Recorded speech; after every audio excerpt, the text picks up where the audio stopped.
तो चलिए हम लोग शुरू करते हैं मुग़ल काल में जो भी एमसीक्यू है उसको बनाने का। ठीक है, तो आइए यहाँ से पहला एमसीक्यू है यहाँ पे कि मुग़ल काल में ग्रामीण समाज पर नियंत्रण रखने की कोशिश करने वाले राज के नुमाइंदों को क्या बोलते हैं।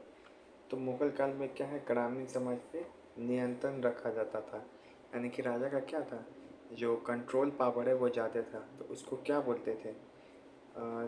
नुमाइंदों में कौन शामिल नहीं था, मतलब क्या क्या किस किस प्रकार से रखता था। एक तो राजस्व के तरीके से रखेगा, बिल्कुल राजस्व वसूली करने वाले से, ठीक है, हिसाब किताब रखने वाले से, बिल्कुल विदेशी व्यापार से कोई ऐसा कोई कंट्रोल सिस्टम नहीं था। पाठ के अनुसार राज के नुमाइंदे में क्या थे कि राजस्व वाले ही सब थे, ग्रामीण समाज पर काबू रखने की कोशिश करते थे, जबकि जो विदेशी व्यापार था वो राज के नुमाइंदे में शामिल नहीं होते थे। ठीक है, तो राज के नुमाइंदे में शामिल विदेशी व्यापार नहीं होता था। व्यापार कहाँ होगा, शहर में होगा ना, तो ग्रामीण समाज में कैसे कंट्रोल होगा। और ये दूसरा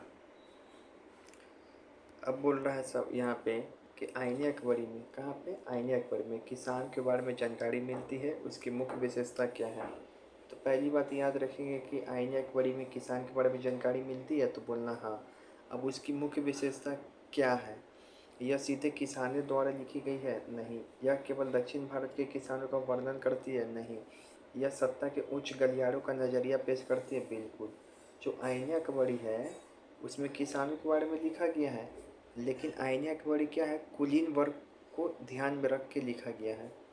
पाठ में स्पष्ट है, चूँकि किसान अपने बारे में खुद नहीं लिखे थे, इसलिए आईने जैसी रचनाएं वह नज़रिया देती है जो राजकीय सत्ता का था, ना कि सीधे किसान का।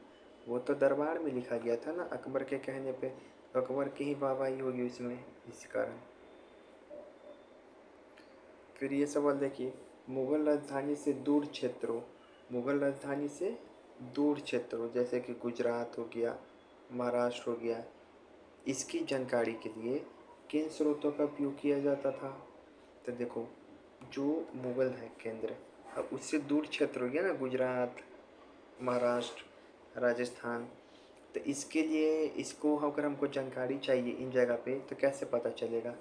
यात्रा वृत्तांत से केवल नहीं, 17वीं और 18वीं सदी के क्षेत्रीय दस्तावेज, बिल्कुल। जो उस समय का डॉक्यूमेंट भी था, ये डॉक्यूमेंट किसका होगा, ईआईसी का, ईस्ट इंडिया कंपनी का हो गया, चाहे किसी का भी डॉक्यूमेंट हो गया, तो उनसे इन सभी के बारे में देखो यहाँ पर भी दिया हुआ ईआईसी मिला नहीं, तो जो क्षेत्रीय दस्तावेज है ना उससे पता चलता है। तो गुजरात हो गया, महाराष्ट्र हो गया, राजस्थान से मिलने वाले 17वीं और 18वीं शताब्दियों में सरकार की आमदनी और किसान, जमींदारी और राज के बीच में जो संबंध है उसकी जानकारी मिलती थी। ठीक है, फिर यहाँ पे 16वीं, देखो यहाँ पे लिखा हुआ है कि 16वीं और 17वीं सदियों, जैसे लिख दिया यहाँ पे टाइमलाइन समझ जाओ कि 17वीं सदी बोल रहा है, इसका मतलब मुग़ल है। में कृषि इतिहास को समझने के लिए हमारे पास मुख्य रूप से किस प्रकार का स्रोत उपलब्ध था। मतलब इस समय का जो टाइमलाइन है मुग़ल काल का, ये जो डाइट दिया है मुग़ल काल का है, तो उस समय अगर किसान के बारे में समझना है, कृषि के बारे में समझना है, तो कैसे पता चलती थी। किसान खुद आत्मकथा लिखते थे, भाई इतना गरीब है कैसे आत्मकथा लिखेगा। विदेशी यात्रियों पर ही केवल निर्भर रहेंगे, नहीं, वो किसान के बारे में ज़्यादा क्यों लिखेगा। मौखिक कहानियाँ, इसका तो कोई उल्लेख ही नहीं है। तो यहाँ पर क्या है, मुग़ल दरबार की निगरानी में जो लिखा गया दस्तावेज है, जैसे दस्तावेज में क्या आया, एक आईने अकबरी आ गया, तो ये लोग जो दस्तावेज है उसी पर ही हम लोग को इन्फॉर्मेशन मिलता है उस समय का। ठीक है, मुग़ल काल में भारतीय फारसी स्रोतों में किसान के लिए आमतौर पर किस शब्द का प्रयोग किया गया है। तो इन स्रोतों में किसान के लिए किस शब्द का प्रयोग किया गया है, तो रैयत या फिर मुजरियान। तो आपसे एग्जाम में पूछ भी सकता है कि मुजरियान शब्द का क्या होता है, या रैयत का ही बहुवचन रियाया होता है, या फिर मुजरियान, किसान को ही बोलते हैं। ठीक है, अब आइए यहाँ पे आईने अकबरी लिखने का मुख्य उद्देश्य क्या था। बताइए, आईने अकबरी लिखने का मुख्य उद्देश्य क्या था। तो मुग़ल साम्राज्य का एक ऐसा खाका पेश करना जहाँ एक मजबूत सत्ताधारी सामाजिक वर्ग सामाजिक मेलजोल बनाए रखे। देखिए ये इसको लिखने का मेन काम क्या था कि मजबूत सत्ताधारी वर्ग यानी कि राजा। राजा क्या है, बहुत शक्तिशाली है, लोगों पे क्या करता है, कंट्रोल करता है। लोगों पे कंट्रोल करता है तो लेकिन लोगों को के साथ क्या हो जाए, राजा का संपर्क हो जाए, सामाजिक मेल जोल मतलब राजा का संपर्क हो जाए। और कैसे राजा को हर एक चीज़ का वैलिडिटी दिलाया जा सके समाज में, इसी के कारण लिखा गया था। ठीक है, अब यहाँ पर है, पाठ के अनुसार आईने के अलावा किन क्षेत्रों के दस्तावेज कृषि संबंधी उपयोग की जानकारी देते हैं। देखो, आईने अकबर एक तो ऐसा दस्तावेज था कि जो कृषि इतिहास के बारे में जानकारी देता है। लेकिन गुजरात, याद रखेंगे, जो गुजरात, महाराष्ट्र, राजस्थान, क्या है, गुजरात, महाराष्ट्र, राजस्थान, ये सब क्या है, मुग़ल से थोड़ा सेंटर पे ना हो कि ये सब मुग़ल साम्राज्य से थोड़ा दूर दूर पर है। तो यहाँ पर भी जो दस्तावेज पाया जा रहा है जैसे गुजरात में, राजस्थान में और महाराष्ट्र में, तो ये लोग भी जानकारी दे रहा है किसको, कृषि के बारे में, कृषि इतिहास के बारे में। याद रहेगा, तो ऐसे याद रहेगा। यहाँ पे बच्चा कोई साइंसर को देख के ये कन्फ्यूजन हो सकता है कि दिल्ली और आगरा के दस्तावेज, नहीं भाई, दिल्ली आगरा तो राजधानी है, तो वहाँ पे तो आईने अकबरी तो लिखा ही जा रहा है। इसके अलावा बोल रहा है किन क्षेत्रों का दस्तावेज, तो दूर वाला जो क्षेत्र हो गया ये सब, यहाँ पे बंगाल शामिल नहीं है, याद रखेंगे। ठीक है, यहाँ का दस्तावेज शामिल नहीं है।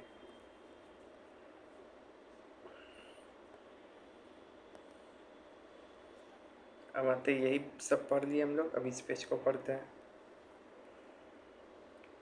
अब यहाँ पे सॉरी, इस पेज को पढ़ते हैं हम लोग। मुगल शासक बाबर ने अपनी आत्मकथा में भारतीय कृषि समाज की किस विशेषता का उल्लेख किया है। देखो, क्वेश्चन से ही सवाल बन जाएगा। बाबर जो अपनी आत्मकथा लिखा है, बाबरनामा, इसका मतलब उसमें भी कृषि समाज का इतिहास दिया हुआ है। ठीक है, अब आते हैं कि कौन सा वो चीज़ के बारे में बताया गया है। उन्नत सिंचाई प्रणाली के बारे में बताया नहीं, किसानों को एक स्थान पर स्थायी निवास के बारे में बताया नहीं, वो ये बताया है कि किस तरीके से जो बस्तियां हैं, गांव हैं, उस समय बहुत तेज़ी से बसता था और उजड़ता था, इसके बारे में बताया है। आपको बच्चा कन्फ्यूजन हो सकता है, व्यावसायिक फसलों की खेती के बारे में भी बताया होगा, नहीं। सिंचाई प्रणाली के बारे में बताया होगा, नहीं। वो जो गांव का बसना उजड़ना, इसी के बारे में बताता है। क्यों, अब कैसे याद रहेगा ये सारा बात, तो देखो, जैसे ही बाबर आया तो कहीं ना कहीं का गांव क्या हुआ होगा, बसा होगा। और कहीं ना कहीं का गांव जो इसका विरोधी राज्य है या फिर कोई और भी राज्य है, उसका पुनर्निर्माण हुआ होगा तो उजड़ा होगा। अब इसका एक्सप्लेनेशन पढ़ लेते हैं। एनसीईआरटी के अनुसार कि बाबर इस बात का आश्चर्यचकित था कि हिंदुस्तान में गांव और शहर एक लम्हे में ही वीरान हो जाते हैं। अब आक्रमण करेगा तो वीरान होगा ही, और उतना ही तेज़ी से बस भी जाते हैं। अब वहाँ पे आकर कोई शासन करेगा तो बसेगा ही। जो लोग अपनी पुरानी जगह छोड़कर नई जगह झोपड़ियाँ बनाकर बस जाते थे। तो यही बात लिखा हुआ है कृषि के संबंध में, सिंचाई पे नहीं लिखा हुआ है, याद रहेगा। अब आपके बुक में दो टर्म्स है, खुद कासत किसको बोलते हैं और पाही कासत किसको बोलते हैं। खुद कासत मतलब जिसको खुद की, ये क्या है, ये एक किसान का प्रकार है। जिसके पास खुद का ज़मीन है उसको बोलेंगे खुद कासत, जो दूसरे के ज़मीन पे जाके खेती करे इसको बोलेंगे पाही कासत।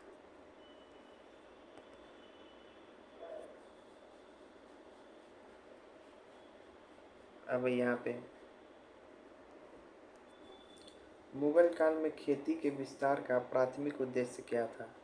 मतलब उस काल में खेती हो रहा अच्छा से, तो उसके विस्तार का जो मेन उद्देश्य वो क्या था। व्यापार के लिए कपास उगाना, लोगों का पेट भरना, केवल नील की खेती करना, बागवानी को बढ़ावा देना। अब देखो, उस समय जो खेती विस्तार हो रहा था तो बस यही है, अपना पेट भरता, बाकी का काम करे जनता, मतलब केवल अपना फूड सप्लाई होना चाहिए। तो एनसीईआरटी के अनुसार खेत के प्राथमिक उद्देश्य पेट भरना था, इसलिए रोज़मर्रा की ज़रूरतों जैसे फसल, चावल, गेहूँ, ज्वार सबसे ज़्यादा उगाई गई। मतलब इस काल में जो आपका ये व्यावसायिक फसल है उस पर कम ध्यान दिया गया और जो मोटा अनाज है खाने वाला उस पर ज़्यादा। अब यहाँ पे देखिए,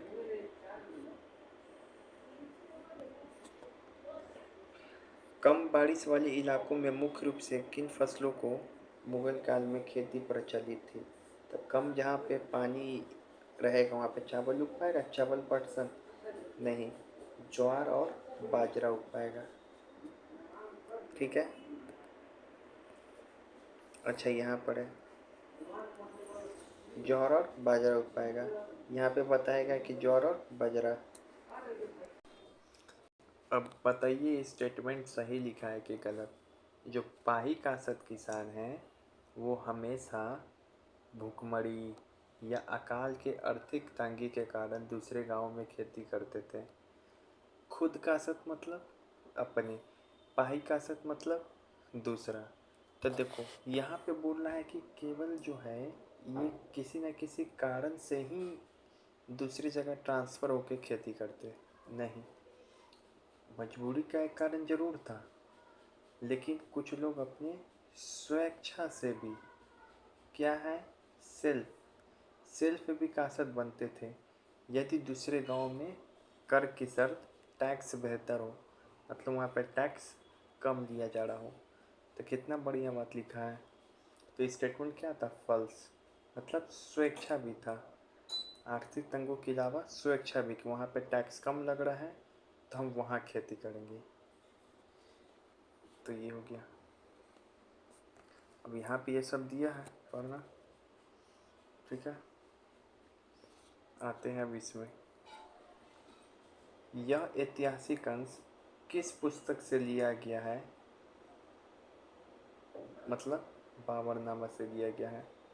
यानी बाबर आरंभ में यह अंश बाबरनामे से लिया गया है जिसने उत्तर भारत में सिंचाई उपकरणों का विवरण दिया है। यानी बाबरनामे में सिंचाई योजना रहत के बारे में जिक्र किया गया है। ये जो रहत है ना, रहत, यहाँ देखो रहत, रहत रहत तो ये हुआ। तो ये जो सिंचाई प्रणाली है रहत के बारे में जिक्र बाबरनामा में है। उस समय दो प्रकार का सिंचाई प्रणाली होता था, एक होता था रहत ये सिस्टम को, और इसको बोलते थे लोग बोक बाल्टिया। ठीक है। तो रहत कहाँ पे किसके क्षेत्र में प्रचलित था ये भी दिया हुआ है, देखो एनसीईआरटी में रहत के बारे में। रहत जो था लाहौर में, दीपालपुर में, जो आज दोनों पाकिस्तान है, तो वहीं पे जो दूर वहीं पर जो है, मतलब कि जो राहत फ़तेह अली खान, रहत से याद करो, राहत फ़तेह अली खान कहाँ मिलेंगे, पाकिस्तान में, लाहौर में, दीपालपुर में। जबकि एक और प्रणाली था ये जिसको बोलते हैं हम लोग बाग बाल्टिया। तो ये जो है आगरा में, चंदावड़ में, बयाना, जो आज का उत्तर प्रदेश है, आगरा, चंदावड़, बयाना, तो ये बाल्टी वाला सिस्टम यहाँ पे था। तो ये क्षेत्र भी याद रखेंगे कि किस क्षेत्र में कहाँ से किया जा रहा था, और इसी राहत के बारे में जानकारी आपको बाबरनामा में दिया हुआ है। ठीक है। और ये अब यहाँ पे पूछ रहा है कि ये लाहौर, दीपालपुर, ये कहाँ का क्षेत्र है, पाकिस्तान। इन क्षेत्रों में सिंचाई के लिए किस मुख्य उपकरण का उपयोग होता था, तो बताए थे राहत फ़तेह अली खान कहाँ मिलेंगे, पाकिस्तान में मिलेंगे। और जबकि यूपी में कौन सा हो रहा था, यूपी के कहाँ पे, आगरा में, चंदाड़ा में, बयारा में, इन सब क्षेत्र में लोग बाल्टिया जो प्रणाली है उसका प्रयोग हो रहा था। इस सभी का जिक्र मिलता है बाबरनामा में सिंचाई प्रणाली का। ठीक है।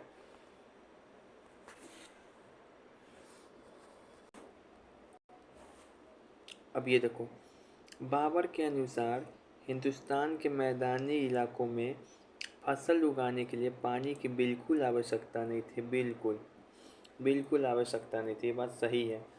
बाबरनामे में एक बात तो याद रखो कि सिंचाई योजना का यार बहुत ही जिक्र हो रहा है वहाँ पे, पहली बात।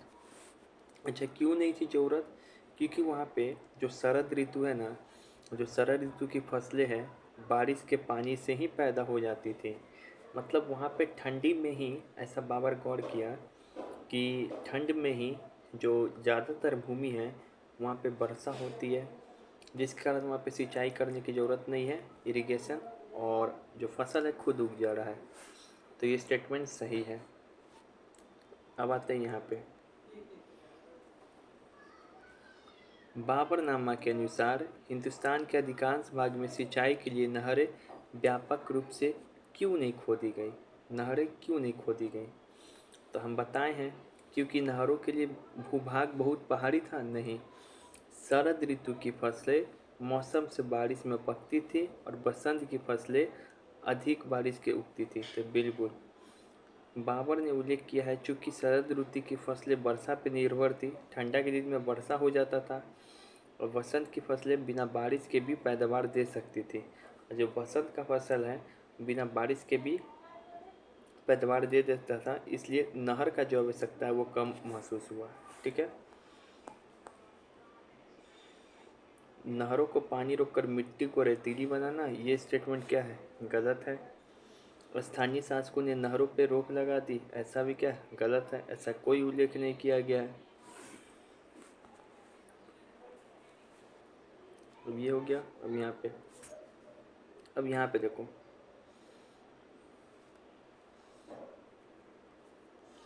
मुगल काल में जिन्स से कामिल शब्द का क्या अर्थ था? जिन्स से कामिल, तो कामिल से क्या बताए थे? पहले से देख ले रहे, ये अनाज की फसलें का प्रकार है, या कॉटन का प्रकार है, सिंचाई का प्रकार है, या फिर बंजर भूमि का प्रकार है? तो भाई ये सब का प्रकार नहीं है, अनाज का नहीं है। सर्वोत्तम फसलें जैसे कपास, गन्ना, जो भी जो भी व्यावसायिक क्रॉप्स हैं, जो भी क्या है, व्यावसायिक क्रॉप्स है जिससे बहुत रेवेन्यू आता है, उसी को मिला के जिनसे काबिल बोलते थे मुग़ल काल में। यानी कि जैसे गन्ना हो गया या फिर कपास हो गया, जो काम का चीज़ है उसको जिनसे काबिल बोलते थे।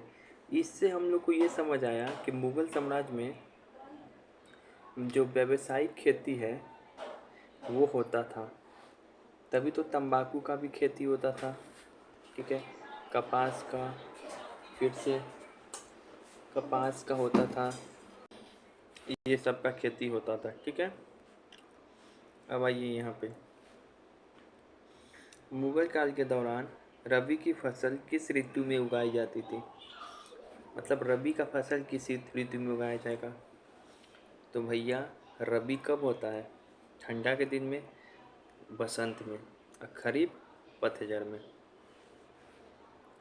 अब ये वाला देखिए, उत्तर भारत में तंबाकू का प्रसार किस शताब्दी में शुरुआत हुआ? तो भाई मुग़ल काल में ही होगा ना, 17th सेंचुरी। तंबाकू पे बंद कौन लगाया था? जहांगीर। 1600 से 1700, यानी याद रखो ये टाइम पीरियड मुग़ल काल का है। इसके बीच में भारत की जनसंख्या में लगभग कितना वृद्धि हुई? अच्छा, मध्यकाल में भारत में जिनसे कामिल शब्द का प्रयोग किन फसलों के लिए किया जाता? तब बताए थे, जो बहुत अच्छा फसल है उसके लिए किया जाता। शाहजहाँ के शासनकाल के दौरान उत्तर भारत में किस प्रसिद्ध नहर का मरम्मत हुआ? देखो, शाहजहाँ के शासनकाल में एक नहर था जिसका नाम था शाह नहर। क्या था? शाह नहर। इसके नाम से ही छुपा हुआ है शाह, और ये पंजाब में था। कहाँ था? शाह जी कहाँ थे? पंजाब में। इसी का मरम्मत हुआ।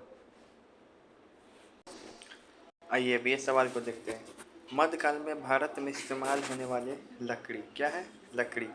हल के सिर पे लोहे की नुकीली धार क्यों थी? क्योंकि मिट्टी को आसानी से कुतरा जा सके। एकदम सो सिंपल है ये। ठीक है, फिर यहाँ पे आईने अकबरी के अनुसार मुगल प्रांत में दिल्ली में कुल कितनी फसल उगाई जाती थी? अब देखो, अलग आईने अकबरी में ना किस प्रांत में कितना फसल उगाया जाता था, इसका अलग अलग डाटा दिया है। ठीक है ना, देखो, अर्धशतक कहाँ बना? बंगाल में, जो कि चावल के लिए था। और दिल्ली में क्या है? 43। तो दिल्ली बजाया ताली तो 43, दिल्ली बजाया ताली तो 43। बंगाल में क्या बनाया? अर्धशतक। बंगाल में क्या बनाया? अर्धशतक। ठीक है। मुगल काल के दौरान चावल का 50 किस्म कहाँ था? तो अर्धशतक कहाँ बनाए थे हम लोग? बंगाल में। अर्धशतक कहाँ बनाए थे? बंगाल में। दिल्ली में क्या बजाए थे? ताली। तो 43। मध्य भारत और दक्षिणी पठार के बड़े टुकड़ों पर मुख्य रूप से कौन सी जिन्स से कामिल फसल उगाई जाती थी? अरे तो जिन्स से कामिल में कौन आता है? कपास और गन्ना दोनों। लेकिन मध्य भारत और दक्षिणी पठार बोल रहा है तो ये कपास। आईने अकबरी के अनुसार मुगल प्रांत आगरा में कितना फसल उगाई जाती थी? तो दिल्ली क्या बजाया? ताली। तो 43। अर्धशतक कौन मारा था? बंगाली टीम। यहाँ पे क्या बच गया? 39। आगरा से याद रखो, 39। आगरा 39। आगरा 39। आगरा 39। मुगल काल में गन्ना उगाने के लिए कौन सा क्षेत्र सबसे प्रसिद्ध था? तो सबसे प्रसिद्ध कौन था? दक्षिणी क्षेत्र। कौन था? दक्षिणी क्षेत्र। अब ये हो गया। अब ये देखो, 17वीं शताब्दी में अफ्रीका और स्पेन के रास्ते भारतीय उपमहाद्वीप में कौन सी फसल पहुंची? अफ्रीका और स्पेन होते हुए भारत कौन पहुंचा? तो माको पेन हुआ मक्का। माको पेन हुआ तो मक्का। माको पेन हुआ तो मक्का। ठीक है। उसके बाद है यहाँ पे मुगलकालीन ग्रामीण समुदाय का 3 प्रमुख घटक कौन था? तो बताओ। ग्रामीण समुदाय बोल रहा है, चैप्टर का नाम भी यही है। जमींदार, साहूकार, व्यापारी? नहीं, ये तो एक ही वर्ग का आ गया सब। खेतिहर, किसान, पंचायत, गांव का मुखिया। ठीक है।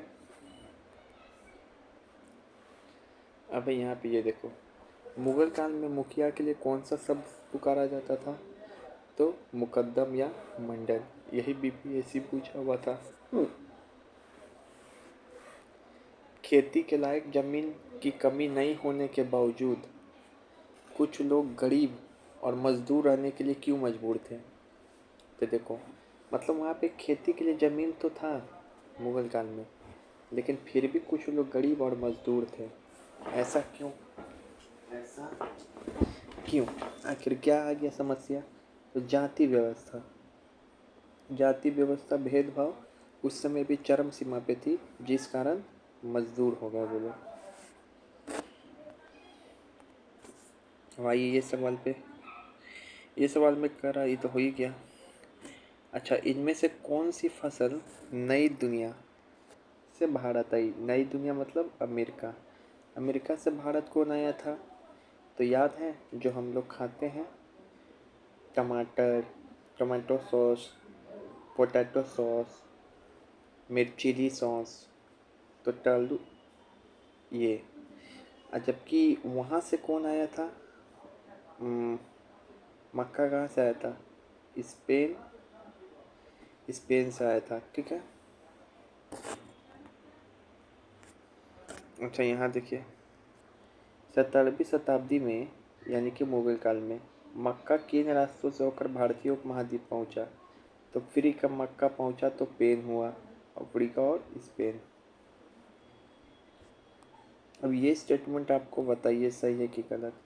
17वीं शताब्दी में भारत में किसान अपनी ज़मीन का व्यक्तिगत मलकियत होता था। मिल्कियत मतलब क्या होता? ऑनरशिप। तो क्या किसान अपनी ज़मीन का इंडिविजुअल ऑनरशिप होता था? बिल्कुल सही है। जो किसान का जो प्राइवेट लैंड होता था ना, निजी ज़मीन, क्या होता था? अपनी ज़मीन मतलब प्राइवेट लैंड, निजी ज़मीन, तो उसके पास उसका व्यक्तिगत मिल्कियत होता था। साथ ही वो ग्रामीण समुदाय का हिस्सा भी थे। अब ये बोला है, देखिए क्या बोल रहा है इसमें। 17वीं शताब्दी में कुछ समूह के पास खेती लायक जमीन है, लेकिन फिर भी वो गरीब है। तो जाति व्यवस्था और भेदभाव प्रचलित था उस समय। अत्यधिक कर क्यों रहेगा? कर एक कारण जरूर था, लेकिन यहाँ पर हमको पूछा जा रहा है सामाजिक संदर्भ में। अच्छा, यहाँ देखिए, अनानास और पपीता भारत की मूल फसलें थी। नहीं भाई, अनानास और पपीता भारत की मूल फसलें नहीं थी। ये भी बाहर से ही आए हैं भारत में। 17वीं शताब्दी तक मक्का भारत के किस भौगोलिक क्षेत्र की एक प्रमुख फसल में शामिल हो गई थी? मक्का, बताओ। तो ये पश्चिमी भारत में। कहाँ पे? पश्चिमी Bharat, east side. East side याद है ना? माँ गुजरात जाती है तो पॉपकॉर्न बना के देती है मक्का का। क्या बना के देती है? पॉपकॉर्न यहाँ पे। तो ऐसे याद रखो। अनानास और पपीता जैसे फल भारत में किस प्रकार पहुँचे? तो ये दुनिया के अलग अलग हिस्सों से लाए गए, किसी एक जगह से नहीं आया भारत। और भारत में तो उगता ही नहीं था ये। 17वीं शताब्दी में भारत मक्का पहुंचा। इनमें से कौन सा देश इस यात्रा का एक प्रमुख पड़ाव था? तो बताए ना, फ्री का मक्का मिला तो पेन हुआ। मक्का अफ्रीका और स्पेन के रास्ते भारत पहुंचा। अब ये भी पेज हो गया। अच्छा, पंचायतों ने किन लोगों की भागीदारी की संभावना कम होती है? जो मुगल काल में पंचायत था उसमें किसकी भागीदारी की संभावना सबसे कम होती है? अच्छा, सबसे ज़्यादा पूछा जाए किसकी भागीदारी होती थी उस समय के पंचायत में, तो गांव के बुढ़वा लोग का, इन लोग का वर्चस्व था। सबसे कम किसका होगा भाई? तो खेतिहर मजदूर का ही ना होगा सबसे कम।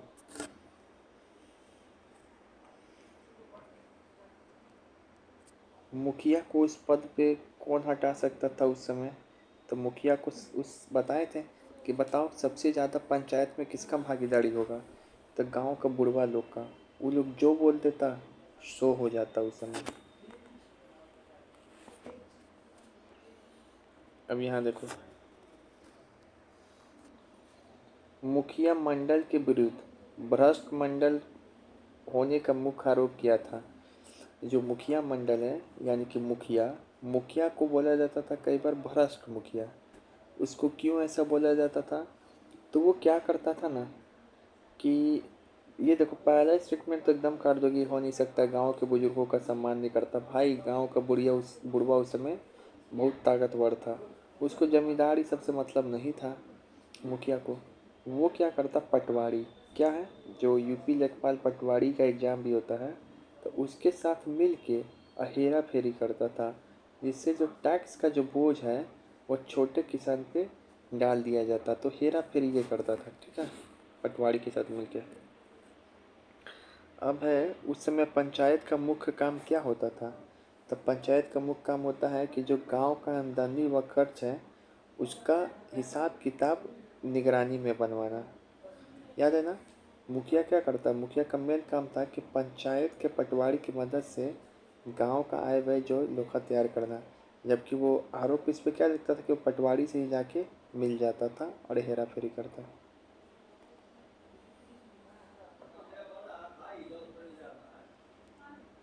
अब यहाँ पे मध्यकाल में बिहार के संदर्भ में मल्लाह जादू, मल्लाह जादू की सामाजिक स्थिति की तुलना किससे की जाती है? तो मल्लाह जादू कहाँ था? सबसे पहली बार बिहार में। कब था? मध्यकाल में। अब ये इसको बोलते किसको थे? तो देखो, उस समय जो दास है होते थे ना, दास, उसी को मल्लाह ज़्यादा बोलते थे। उस वर्ग के बारे में सोचो जो अपनी स्वतंत्रता नहीं हो सकती थी, जिसे समाज में सबसे निचले पायदान था। हिंट में तो दास का संबंध है मल्लाह जादू से, ठीक है।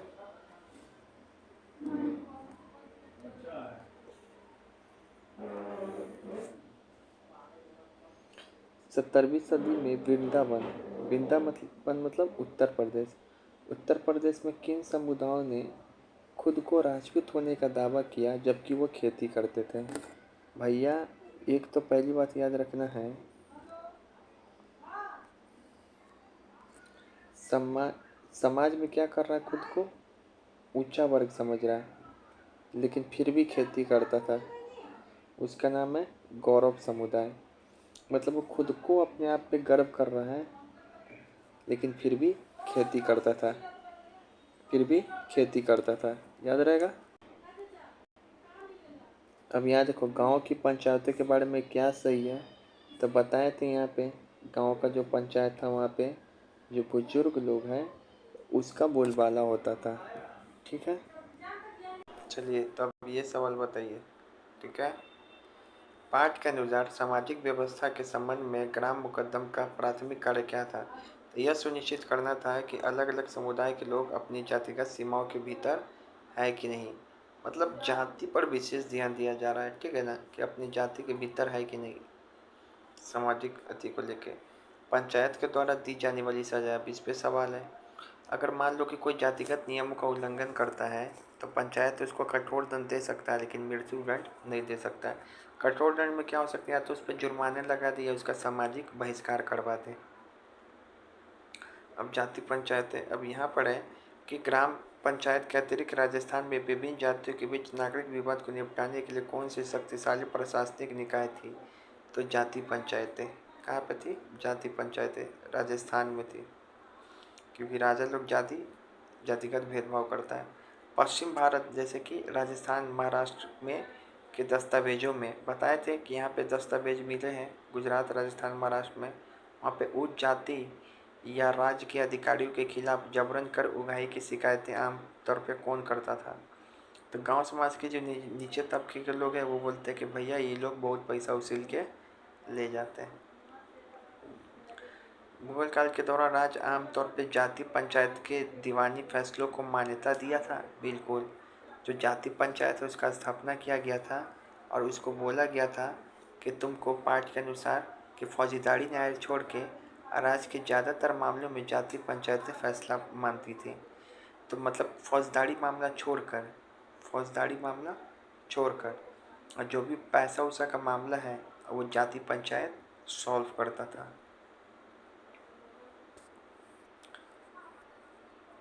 17वीं शताब्दी के दौरान कौन सी मुख्य आर्थिक गतिविधि को दर्शाया गया है? तो उस समय सबसे मुख्य आर्थिक गतिविधि क्या था? कपड़ा उत्पादन और उसके विभिन्न चरण। ऐसे तो कृषि भी था, लेकिन इस फिगर के अनुसार बहुत सारा चरण था उस समय कपड़ा उत्पादन के। कपड़ा उत्पादन को चरण बहुत सारा दर्शाया गया, कैसे वहाँ पे सूत काटना, धागा तैयार करना, बुनाई करना, ये सब। ठीक है, हालांकि चित्रों में ग्रामीण परिवेश को लोग दिखा रहे हैं, लेकिन इसका मुख्य ध्यान ये सब पे नहीं था। ठीक है ना। अब ये वाला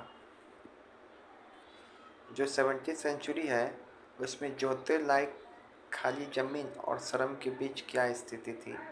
तो देखो, जो एक लैंड है और लेबर के बीच लेकर क्या होगा? जमीन कम थी, श्रमिक अधिक थे? नहीं, देखो लैंड तो बहुत था लेकिन श्रमिक कम था। लैंड की चिंता मत करो, लैंड बहुत था। ठीक है ना, दोनों प्रचुर मात्रा में थे? नहीं।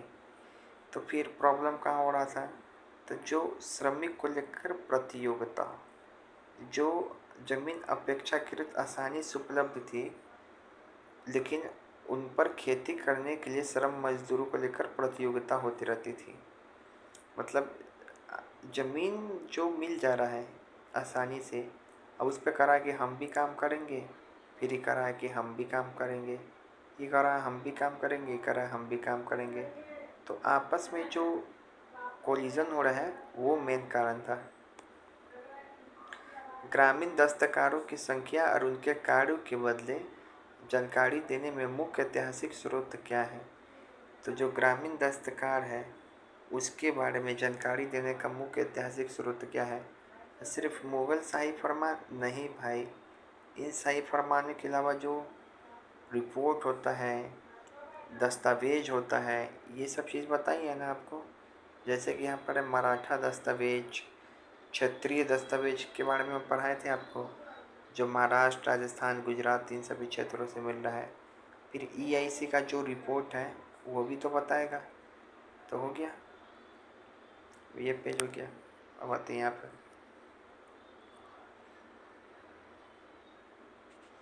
ये तो हो गया है।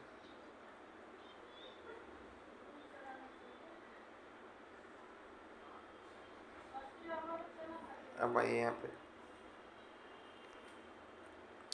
बंगाल के जमींदार, बंगाल यहाँ पे बंगाल के जमींदार दस्तकारों को उनकी सेवाओं के बदले रोज का भत्ता और खाने के लिए नकद दिया जाता था। उस समय इसको क्या बोला जाता? मतलब कि आप रोज काम करो, उसके बदले आपको रोज खाना मिलेगा और सैलरी मिलेगा। उसको बोलते थे जजमानी। कहाँ पे चल रहा था जजमान थे? तो बंगाल में, क्योंकि वही मेन आर्थिक केंद्र था। तब बंगाल में जो सेवाओं के बदले नकद भत्ता और विनियमित व्यवस्था को क्या बोलते हैं? जजमानी। 19वीं सदी के कुछ अंग्रेज अफसरों ने भारतीय गांव को किस रूप में देखा?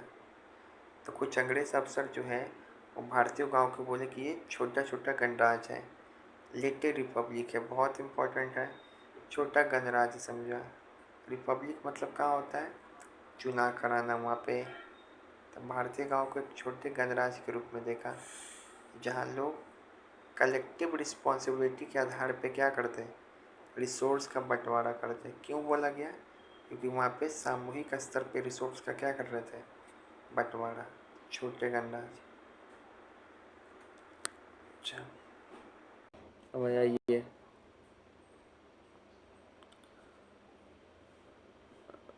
कहाँ गया सवाल? 18वीं शताब्दी में बंगाल के जमींदार ग्रामीण दस्तकार जैसे कि लोहार बढ़ई सुनार उनको सेवाओं के बदले, बताएं कहाँ पे बंगाल की बात हो रही है? उनको जो सेवाओं के बदले जो नकद मिलता, जो व्यवस्था मिलता, उसी को तो जजमानी बोलते थे हम लोग बंगाल में। बिल्कुल। और जो है 19वीं सदी के कुछ अंग्रेज अफसरों ने भारतीय गांव को किस रूप में देखा? तो छोटे गणराज्य बोला। अराजक क्षेत्र, औद्योगिक केंद्र, छोटे गणराज्य, छोटे सरकार। अब यहाँ पे बोल रहा है कि महाराष्ट्र में ग्रामीण दस्तकारों की उनकी सेवाओं के बदले गांव की जमीन का जो टुकड़ा दिया जाता था, जिन पर उनकी पुश्तैनी अधिकार होती थी, उसे क्या कहा जाता?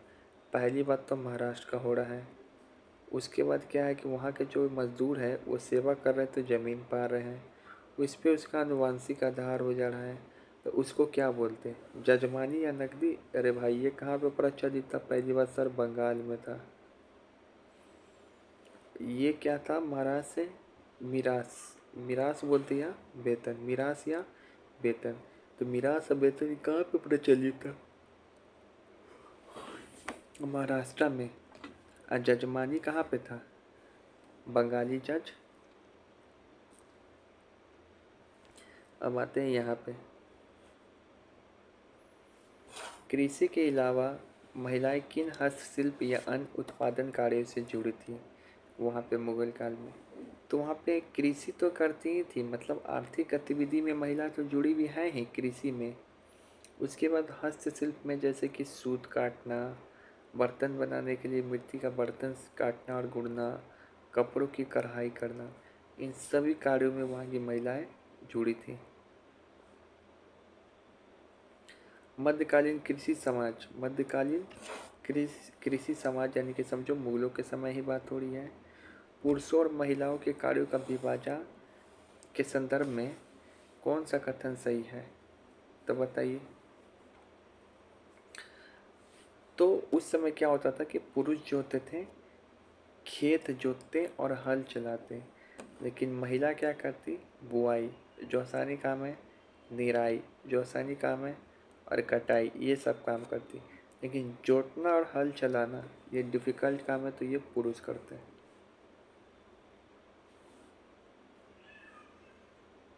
फिर है यहाँ पे मध्यकाल में जैव वैज्ञानिक क्रियाओं मतलब मासिक धर्म को लेकर महिला पर किस प्रकार का सामाजिक प्रतिबंध लगाया गया? उस समय उसको बोला गया महिलाओं को कि कुम्हार का चाक या हल छूने का उसका इजाज़त नहीं था, यानी कि गणेश किया जाती तो उसका जो हल है, चाक है, उसको छूने का इजाज़त महिलाओं को नहीं था।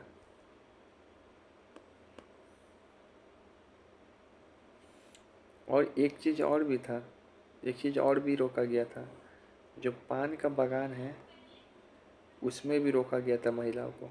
ठीक है।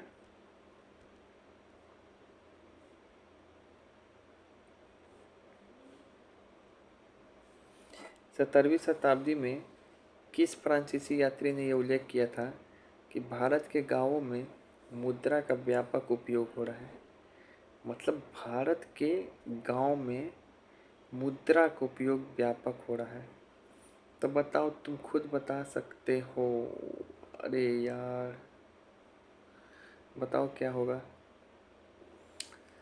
देखो, एनसीईआरटी के अनुसार फ्रांसीसी यात्री जो टेवर्नियर था, उसने देखा कि भारत के गांव में सराफ यानी कि मुद्रा बनाने वाली संख्या बड़ी संख्या में मौजूद थे, जिसको सिक्का अदला बदली करते थे। तो भाई ट्रेवर्नियर बोल रहा है मुद्रा के बारे में, गाँव की मुद्रा के बारे में। कैसे याद रखेंगे? बर्नियर नहीं होगा इस बार, बनेचर ट्रेवर्नियर होगा, क्योंकि ये हीरा का व्यापारी था सर। तो जब हीरा का व्यापार होगा तो उस समय खरीद बिक्री तो होगा ही ना गांव वगैरह से, हाँ, मुद्रा के रूप में।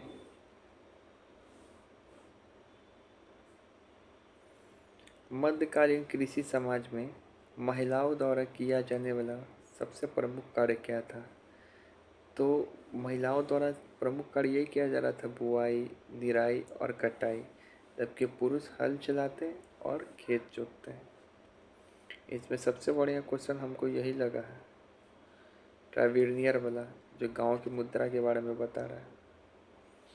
अब बताए थे कि मासिक धर्म के अनुसार जो बंगाल है वहाँ पे क्या था, एक सेकेंड, मासिक धर्म के अनुसार जो बंगाल है वहाँ पे क्या था, प्रतिबंध लगा दिया गया था कि एक तो पान के बागान में प्रवेश नहीं करेगी, और दूसरा जो है कुम्हार का हल चाक वह नहीं छू सकती। ठीक है, नहीं बंगाल में पूछ रहा है सिर्फ, तो बंगाल में पूछे क्या था, तो बंगाल में ये मासिक धर्म वाला था, और पश्चिम भारत में पूछे क्या था, तो कुम्हार वाला सिस्टम था। ठीक है,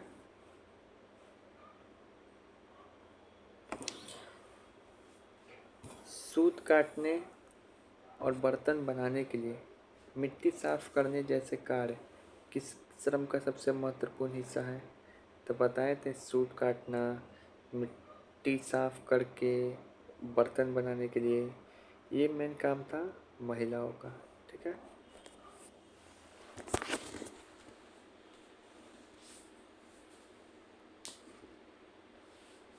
अब यहाँ पे बता ही दिए थे, महाराष्ट्र में जो ग्रामीण दस्तकार है उनको सेवा के बदले जो टुकड़ा दिया जाता, और उस टुकड़ा यानी कि जमीन जो पुश्तैनी आनुवंशिक अधिकार होता है उसी को बोलते मिरास या वेतन। म से महाराष्ट्र, म से मिरास। गांव में मुद्रा के लोग कौन करेगा? तो जो जौहरी व्यापारी होगा वही ना करेगा।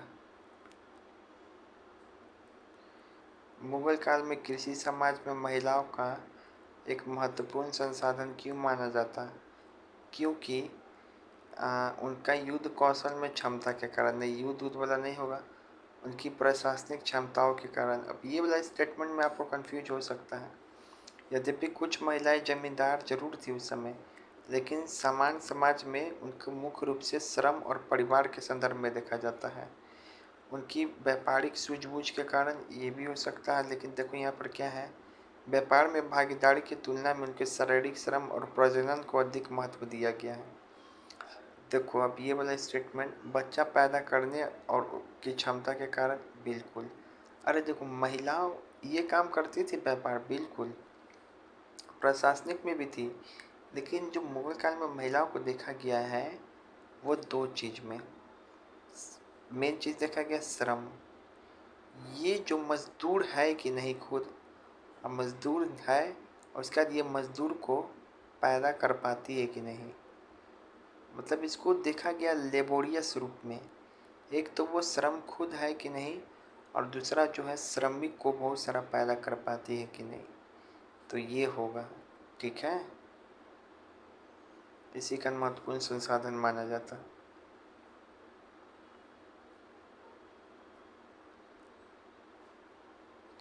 18वीं सदी में बंगाल की सबसे बड़ी मशहूर जमींदारियों में से एक कौन सी थी जिसका कर्ता धर्ता एक स्त्री थी? बताओ, बंगाल में एक महिला जमींदार थी तो बता, इनका प्रशासनिक क्षमता भी तो है महिला में, तब तो जमींदार है। तो वो महिला थी, राजशाही जमींदार की थी, राजशाही जमींदार से संबंधित थी, राजशाही जमींदार। अब महिला का चित्र दिया है मुगल काल में। स्थल के निर्माण में कार्य में पत्थर तोड़ते दिखाया गया था। देखो, महिला को मेन तो श्रमिक ही समझा जाता। श्रमिक है कि नहीं, सूत काट रही कि नहीं, पत्थर तोड़ रही कि नहीं, मिट्टी का बर्तन बनाने वाले बर्तन को साफ की है कि नहीं, ये तो वहाँ पे दिखाया गया फतेहपुर सीकरी के बारे में। इसमें महिलाओं पत्थर तोड़ रही है। क्या मुगल काल में केवल बेवफाई के शक मात्र पर ही महिलाओं को भयानक दंड? बिल्कुल, बेवफाई तो सहा ही नहीं जाता था। पाठ के अनुसार हिंदू और मुस्लिम महिलाओं को कौन सा अधिकार प्राप्त था जिसे वो स्वतंत्र रूप से उपयोग कर सकती थी? तो जमींदारी अधिकार और संपत्ति बेचने या रखने का अधिकार। बताओ, ये कितना वीवीआई है उस समय कि हिंदू और दोनों महिला को जमींदारी विरासत में मिली थी। अच्छा, बाप का बचे थी, मतलब उसको बेच भी सकती थी और रख भी सकती थी। खुद ही एक जमींदार का उदाहरण देखें ना हम लोग अभी, वो कहाँ की थी? तो राजशाही वंश की थी, बंगाल में। याद आ रहा है आपको? अब ये भी बेचोगी अब ये। बाबर के अनुसार जंगल विद्रोही के लिए किस कार्य के रूप में काम रखते थे? तो जंगल विद्रोही के लिए एक रक्षा कवच, या रक्षा कवच को ही बोला गया मवास, मवास के रूप में काम आता था। देखो, इस समय होता क्या था कि बाबर के अनुसार जंगल एक ऐसा रक्षा कवच था जिसके पीछे छिपकर परगना के लोग विद्रोही हो जाते थे और टैक्स देने से मुकर जाते थे। जिसको मान लो टैक्स देने का मन नहीं है, जिसको मान लो टैक्स देने का मन नहीं है, तो वो क्या करता है, जंगल में जाके छुप जाता है। अब यहाँ से छुप के मुगलों के विरुद्ध क्या करता है, विरोध करता है। राज्य को अपनी सेना के लिए किस जानवर का सबसे ज़्यादा ज़रूरत होती थी? एक है हाथी, घोड़ा नहीं, घोड़ा किस में था, विजयनगर में। यहाँ पे याद रखोगे, जिसे वो जंगलवासियों से पेशकश के रूप में लेते हैं, ट्रिब्यूट के रूप में क्या लेते हैं, हाथी। क्या लेते हैं, हाथी। तो याद रखेंगे, ये हाथी का इम्पोर्टेंस बढ़ जा रहा है मुगल में। ऐसे भी राजा सब देखिए, कोई कोई हाथी रखता था। अब ये हो गया, अब यहाँ देखो, ये बुक है, मुकुंद राम चक्रवर्ती का एक बुक है, चंडीमल। क्या है, चंडीमल। ये किस भाषा में है? तो बंगाली भाषा में। किस भाषा में है, बंगाली भाषा में। तो इसे याद रखेंगे, इसका ट्रिक कि मुकुंद चड्डी में बंगाली के साथ मंगल किया था। मुकुंद नाम का एक लड़का था, वह चड्डी में एक बंगाली लड़की थी, उसके साथ मंगल किया। तो मुकुंद से क्या होगा, मुकुंद चक्रवर्ती। चड्डी से क्या होगा, चड्डी मंगल। बंगाली से क्या होगा, बंगाली भाषा। मंगल से क्या होगा, चड्डी मंगल। दरबारी कलाकारों के चित्रकारों शिकारों के विषय में बार बार क्यों दिखाया जाता था? तो दरबारी कलाकारों के चित्रों में हमेशा शिकार क्यों दिखाया जाता था? सद्भावपूर्ण शासन और राज्य की चिंताओं को संकेत देने के लिए। पाठ के अनुसार शिकारी के दृश्य अक्सर छोटे दृश्य जोड़े जाते थे जो न्यायपूर्ण और सद्भावपूर्ण शासन का प्रतीक था। मतलब शिकार ऐसा, मतलब शिकार करके ये दिखाया जाता था कि अगर कोई राजा का बगावत करेगा तो उसका भी शिकार उसी जानवर जैसा होगा। कविता के अनुसार जंगल को काटने के बाद वहाँ के बाजार को किसने सजाया था? तो एक जंगल है जिसको क्या करता है वहाँ का मुगल साम्राज्य लोग, कटवा देता है। लेकिन एक नायक है काल केतु। क्या है, काल केतु। देखो बहुत बढ़िया है। वो फिर क्या करता है, जंगल खाली करवा कर एक साम्राज्य को बसाता है काल केतु। काल भी उसका क्या करे जो भक्त है महाकाल का, काल केतु। तो अब यहाँ पे देखो दिया हुआ है काल केतु के बारे में।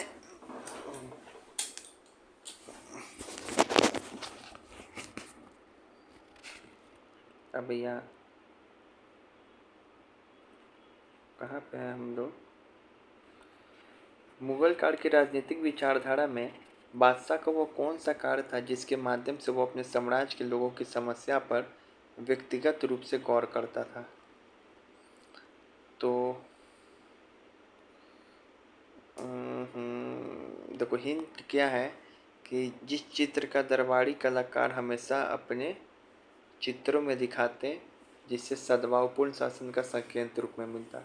तो शिकार अभियान, मतलब कि जब बादशाह शिकार अभियान करता तो इसके माध्यम से वो अपने साम्राज्य के लोगों को समस्या पर व्यक्तिगत रूप से गौर करता है। अगर मान लो कहीं शिकार अभियान करना है बादशाह को तो वो कहाँ जाएगा?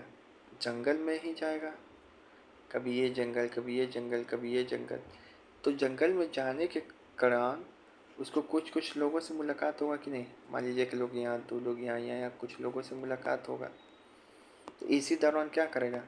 ये लोग अपना समस्या बताएंगे बादशाह को और बादशाह उनका समस्या सॉल्व करेगा। अब दरबार लगा के सुनना बैठेगा तब तो हर रोज़ सब कोई बहुत आ जाएगा। उपदेश क्यों देगा? काजी थोड़ी है। सैनिक परेड में कहीं समस्या सुना जाता है?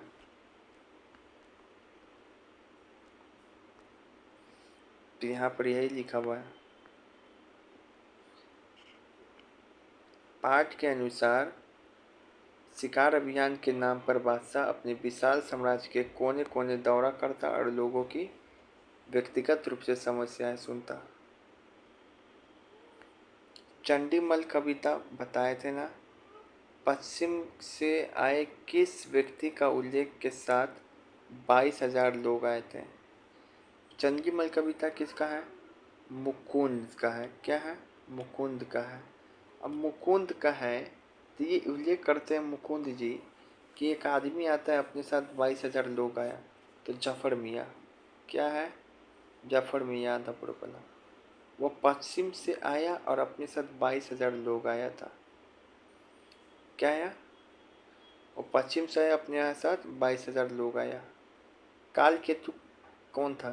तो काल केतु वहाँ का नायक था जो लोगों को बसा रहा था, वहाँ पे साम्राज्य को बसा रहा था। एक आदिवासी था काल केतु। लेकिन आया था कौन लेके वहाँ पे? आदमी जफर मियाँ। अब मुकुंदरन राम तो इसका लेखक का नाम ही है।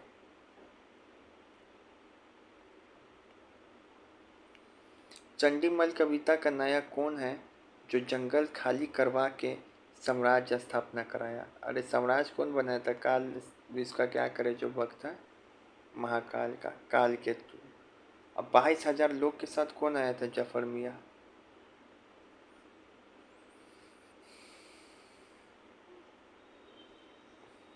अब ये हो गया। अबुल फजल के अनुसार उत्तर के पहाड़ी मैदानों में किस ओर शासन लाने के लिए मुख्य रूप से किनका प्रयोग करता था? तो उत्तर की ओर। तो बेशुमार इंसान मोटे गाड़ी बकरी पैट पर ला के अपने सामान पहुंचाते थे। अब यहाँ पे 17वीं शताब्दी में भारत के समुद्र पार होने वाले निर्यात में मुख्य बस्ती कौन थी? मतलब भारत से बाहर जरा समुद्र पार। तो लाख, लाख क्या है? लाखों का इसका बिजनेस था। ठीक है, जो भारत के बाहर जा रहा था, सूती कपड़ा नहीं है। ठीक है, पंजाब के गांव में और शहरों के बीच होने वाला जमीन व्यापारी में कौन सा कबीला मुख्य रूप से शामिल था? तो लोहानी कबीला। वहाँ पे क्या है? लोहानी चलता है, तो लोहानी कबीला जमीन व्यापार में। असम के अहोम राज्य के पास अपनी सैन्य सेवा के लिए कौन थे? तो पायक असम में मिलता है, जिन्हें जमीन के बदले पैदल सेना देनी पड़ती थी। अबुल फजल के अनुसार 1595 के आसपास किन क्षेत्रों के बीच होने वाले व्यापार का उल्लेख किया है? किस क्षेत्र में होने वाले व्यापार के बीच में उल्लेख किया है? तो अबुल फैजल 1595 में अवध सूबे के मैदानी इलाका और पहाड़ी कबीले का बीच है उसका व्यापार का उल्लेख किया है। तो जो अवध का सूबा है वहाँ पे जो मैदानी इलाका है या फिर पहाड़ी कबीला है उसके बीच कौन कौन व्यापार हो रहा है? मैदानी इलाका और पहाड़ी कबीला के बीच, वही जिक्र किया है। पहाड़ी कबीलों द्वारा लगाए जाने वाले मस्जिद क्या है? मस्जिद का उपयोग क्या करते हैं? तो मस्जिद क्या था? मस्जिद था लाल रंग बनाने वाला एक चीज़। कैसे याद रखेंगे? तो मस्जिद से याद रखो मैथ का बुक। मैथ का बुक कैसा था? रेड कलर का था। राकेश याद आपका याद आ रहा है? असम के अहोम राजाओं ने निम्नलिखित में से किस गतिविधि पर एकाधिकार स्थापना किया? तो देखो, जंगली हाथियों को पकड़ना ये अहोम का एकाधिकार हो गया। जंगली हाथी पकड़ना टफ था कि नहीं? जंगली हाथी पकड़ना। कबीलाई व्यवस्था ने राजतांत्रिक प्रणाली की ओर संक्रमण की प्रक्रिया किस शताब्दी तक पूरी विकसित हो चुकी थी? कबीलाई व्यवस्था से मतलब कहाँ पहले कबीला था फिर मोनार्की प्रणाली आया, कब विकसित हो चुकी थी? तो अबुल फजल लगभग अपने विवरण में 1595 लिखे। 1595 मतलब 16वीं शताब्दी। 1595 मतलब 16वीं शताब्दी।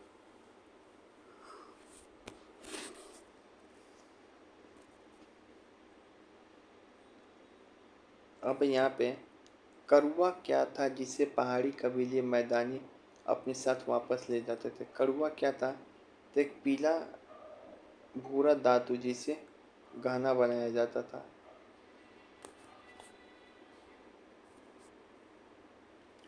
करुआ क्या था? समझ गया? धातु था।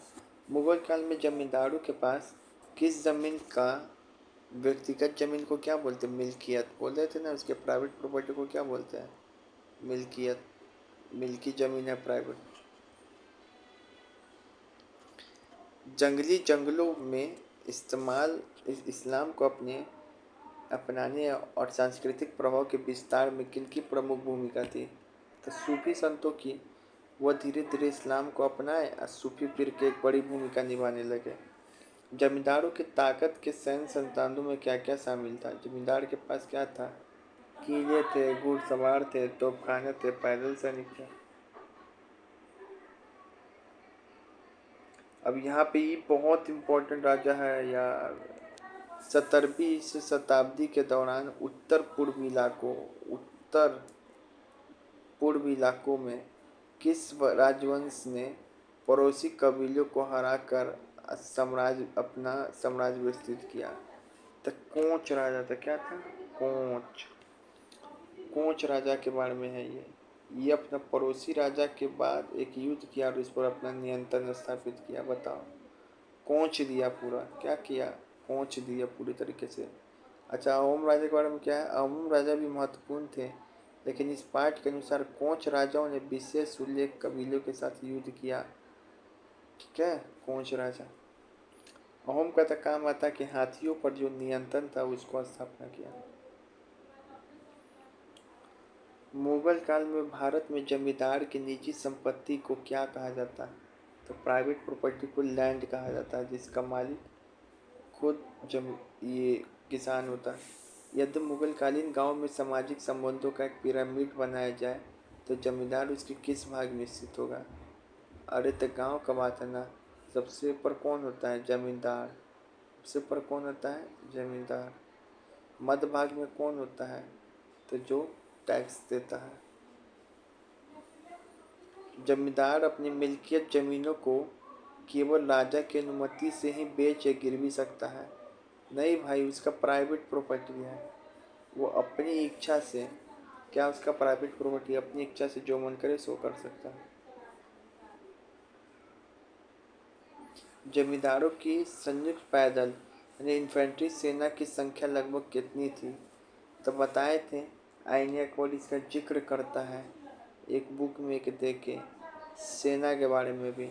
इसमें सेना क्या थी मुगलों की? बेमिसाल सेना थी लगभग। तो 42 लाख सेना क्या थी? बेमिसाल। जमींदारों के पास मौजूद घुड़सवारों की कुल संख्या कितनी थी?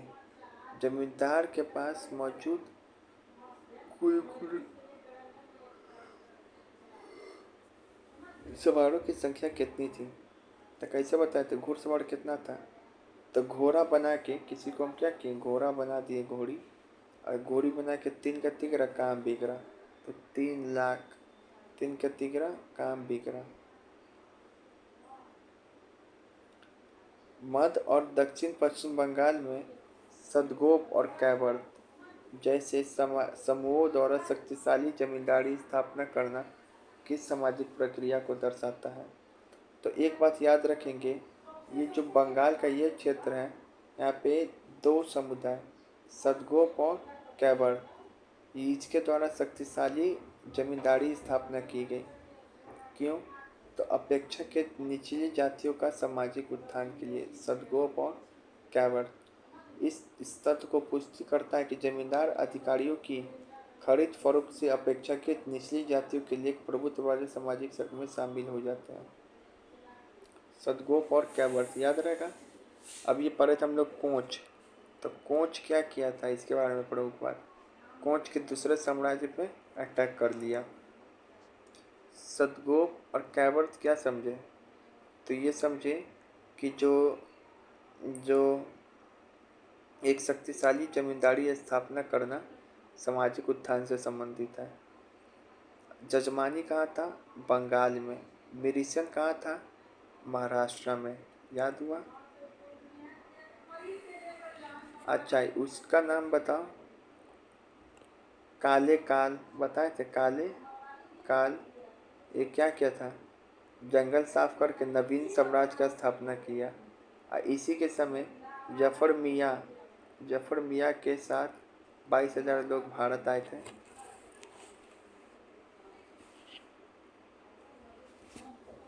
मुगल काल में गांवों का मौद्रीकरण क्या है? मोनेटाइजेशन की प्रक्रिया में तेजी आने का कारण क्या था? तो जमीन धड़ल्ले से खरीद फरोख्त हो रही थी। हाँ, तो इस क्वेश्चन पे क्या थे कि जमीन बहुत तेजी से खरीदा और बिकरा जा रहा है। इस कारण क्या हो रहा था? मोनेटाइजेशन होने लगा वहाँ पे। आईने अकबर के आंकड़ों के अनुसार मुगल भारत में जमींदारों के पास उपलब्ध कुल वोटों की संख्या कितनी थी? अब आईने अकबर में सिपाही की भी संख्या दी हुई है। वोट कितनी थी? वोट तो क्या याद रखे थे? वोट थी 4,260 से थोड़ा अधिक यानी कि 4500 थी। कितना थी? 4500। तोप क्या थी मुगल के पास? बेमिसाल थी। तो तोप थी 4200 और वोट थी 4500।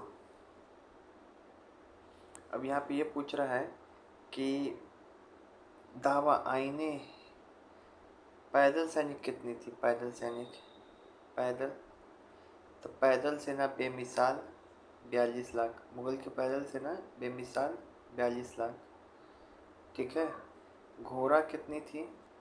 बताए थे 3 का तिगरा काम बिगड़ा। घोड़ी बना के। और तोप क्या था? बेमिसाल था। बोट कितना था? 45 था।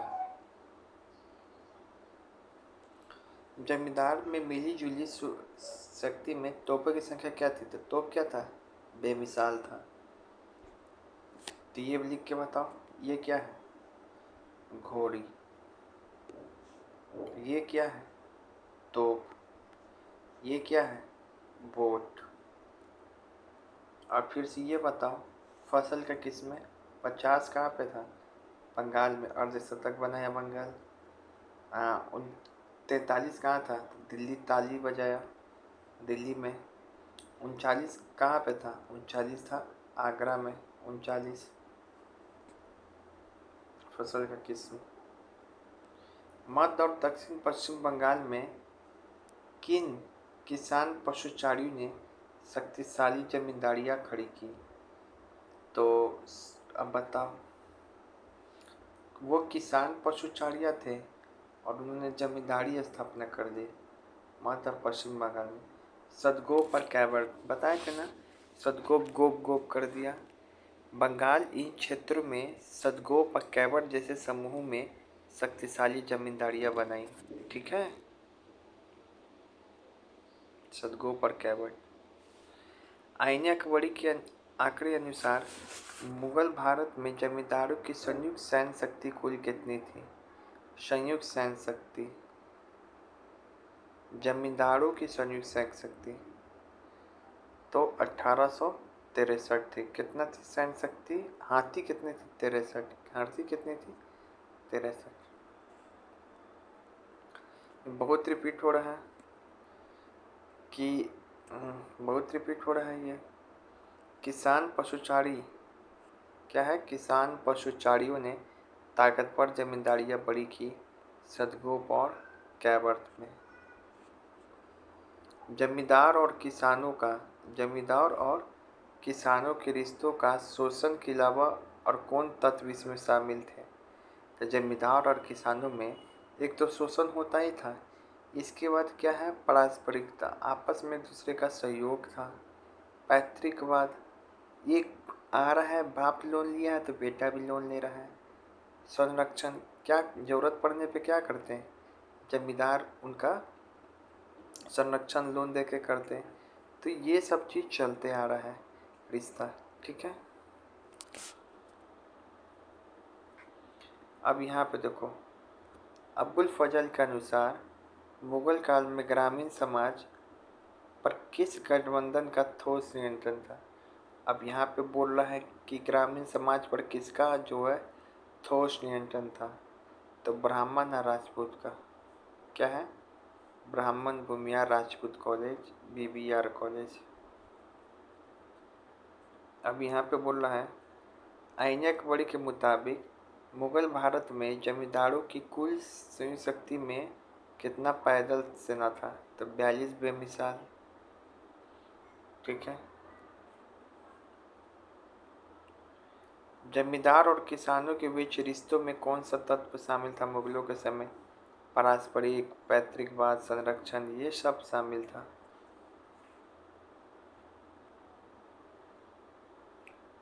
जमींदारों ने खेती योग्य जमीनों को बसाने के लिए किसानों की मदद कैसे की? तो खेती के साजो सामान और उधार देकर, यही तो करेगा, उधार देगा, लैंड देगा। आईने अकबरी में सबसे बड़ी सेना कौन सी थी? पैदल सेना, 42 लाख ऐसे ही कुछ था बेमिसाल। तोप कितना था? तो 4200 बेमिसाल तोप। हाथी कितना था? 18+63। घोड़ी किसको बनाया? तो 3 का 13 काम बिगड़ा, 3000 ऐसे ही कुछ करके। मुगल काल के दौरान जमींदारी हासिल करने का सबसे धीमा लेकिन महत्वपूर्ण तरीका क्या था? अगर आपको जमींदारी हासिल करना है तो सबसे धीमा तरीका था लेकिन सबसे प्रमुख तरीका था। युद्ध में जीत, राज्य से उपहार, सैन्य विद्रोह नहीं। जमींदार को पुख्ता करने की प्रक्रिया, जैसे नई जमीन बसाना। मान लीजिए ज़मीन है एकदम बंजर है, अब इस ज़मीन को हम सुधार किए, ज़मीन क्या हो गया? पुख्ता हो गया, ये वजह है। अब क्या है, अभी एकदम ख़राब ज़मीन इसको बसाएगा तो धीमा प्रोसेस होगा कि नहीं? बहुत तेज़ी में तो नहीं बस जाएगा, धीमा है। लेकिन इससे जो आपको ज़मींदारी मिलती है ना, बहुत आसानी से मिल जाती है। ऐसे नए ज़मीन को बसाना तो ये शामिल था ही, लेकिन अधिकारों का हस्तांतरण और ज़मीन की खरीद फरोख्त भी शामिल थी। ये हो गया। मुगल काल में जमा और हासिल का मतलब क्या है?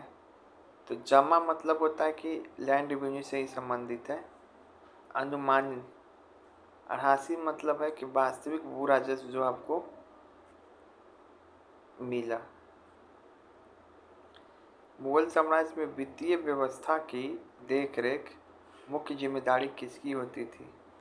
दीवान यही तो करेगा वित्तीय व्यवस्था की मुख्य देख रेख। अकबर के शासनकाल में भूमि के आंकड़ों का संकलन किसने किया था? अबुल फजल ही करेगा भाई भूमि के आंकड़ों का संकलन आइन अकबरी में। अब यहाँ पर है, किस मुगल शासक ने 1665, डेट याद रखना, में राजस्व कर्मचारियों को, किसको? राजस्व कर्मचारियों को हर गांव में खेतिहरों की संख्या का सालाना हिसाब रखने का निर्देश दिया।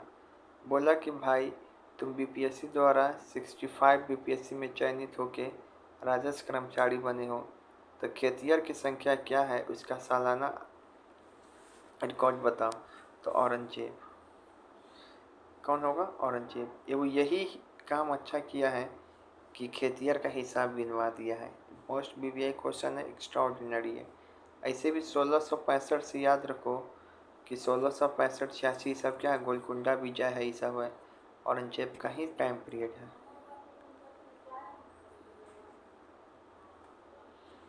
मुगल राजस्व प्रणाली में ये तो हो ही गया। राजस्व अधिकारी अमल गुजार को अकबर ने भुगतान के संबंध में क्या निर्देश दिए? तो यही दिए कि खेतिहर को नकद या फसल, फसल को ही क्या बोलते हैं? जींस। याद है, जींस से कामिल, काम के फसल को ही जींस से कामिल बोलते हैं। तो ये बोले कि आप खेतिहर या तो अनाज या फिर खेत के रूप में अनाज या नकद के रूप में भुगतान कर सकते हो। अकबर के शासनकाल में भूमि आंकड़ों का संकलन किसने किया? तो अबुल फजल।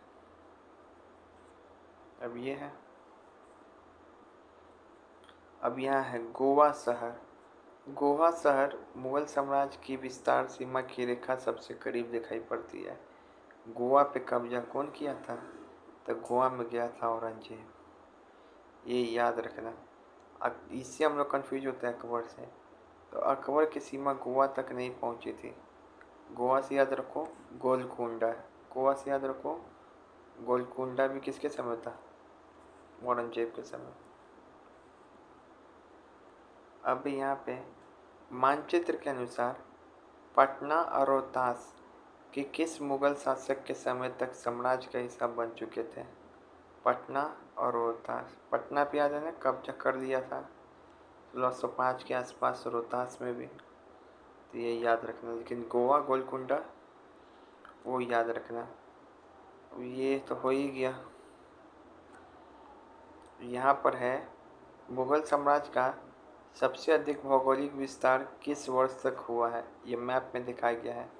तो औरंगजेब की मृत्यु के आसपास बताए थे ना, औरंगजेब के ही सब समय सबसे अधिक मुगल विस्तार हुआ हुआ है।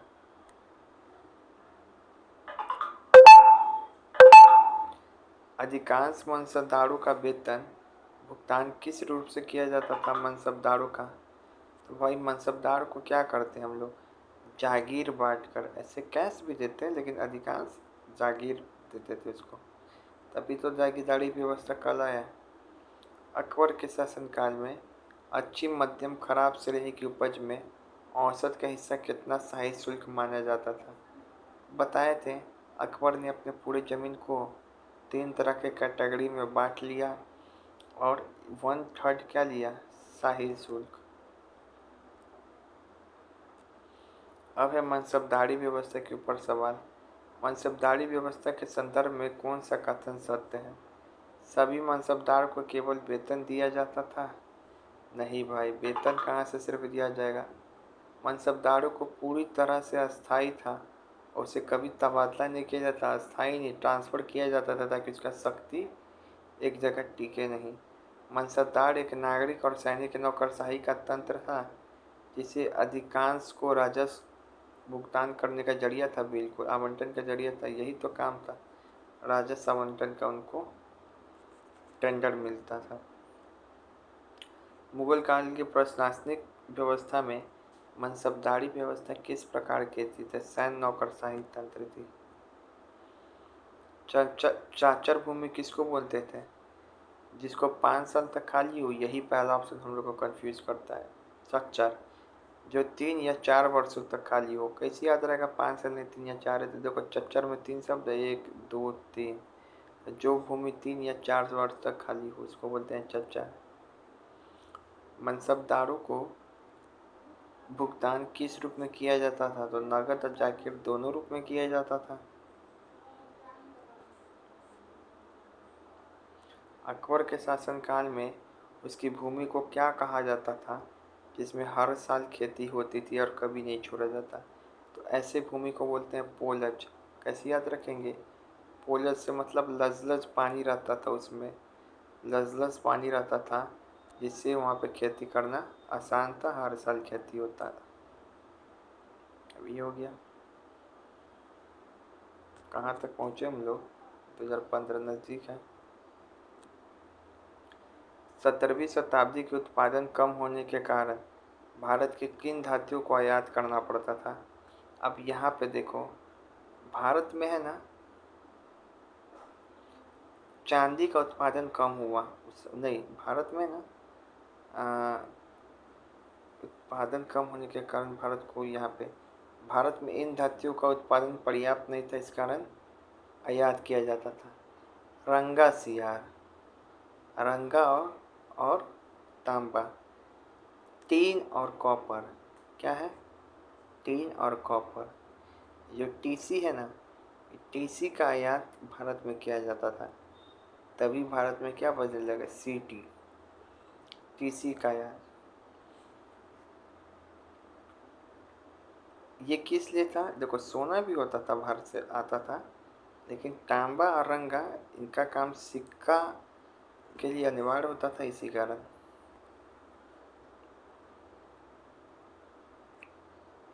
मुगल साम्राज्य में किस प्रांत में नक्श प्रणाली सबसे अधिक प्रचलित थी? ठीक है ना, नक्श प्रणाली। तो नक्श कहाँ पर होगा? बंगाल में। बंगाल साम्राज्य में जो नक्श प्रणाली है वो सबसे अधिक प्रचलित थी। ठीक है ना। काबुल में गल्ला बख्शी प्रचलित थी। दक्कन में मुर्शिद कुली खान ने सुधार किया था। याद रखा नक्श, नस्ल नक्श बंगाल, याद करना ही होगा नस्ल नक्श बंगाली का। अब यहाँ पे देखो एक बहुत ही यूनिक यात्री दिया है, याद है? अभी हम एक क्वेश्चन बनाए थे, आपको याद है?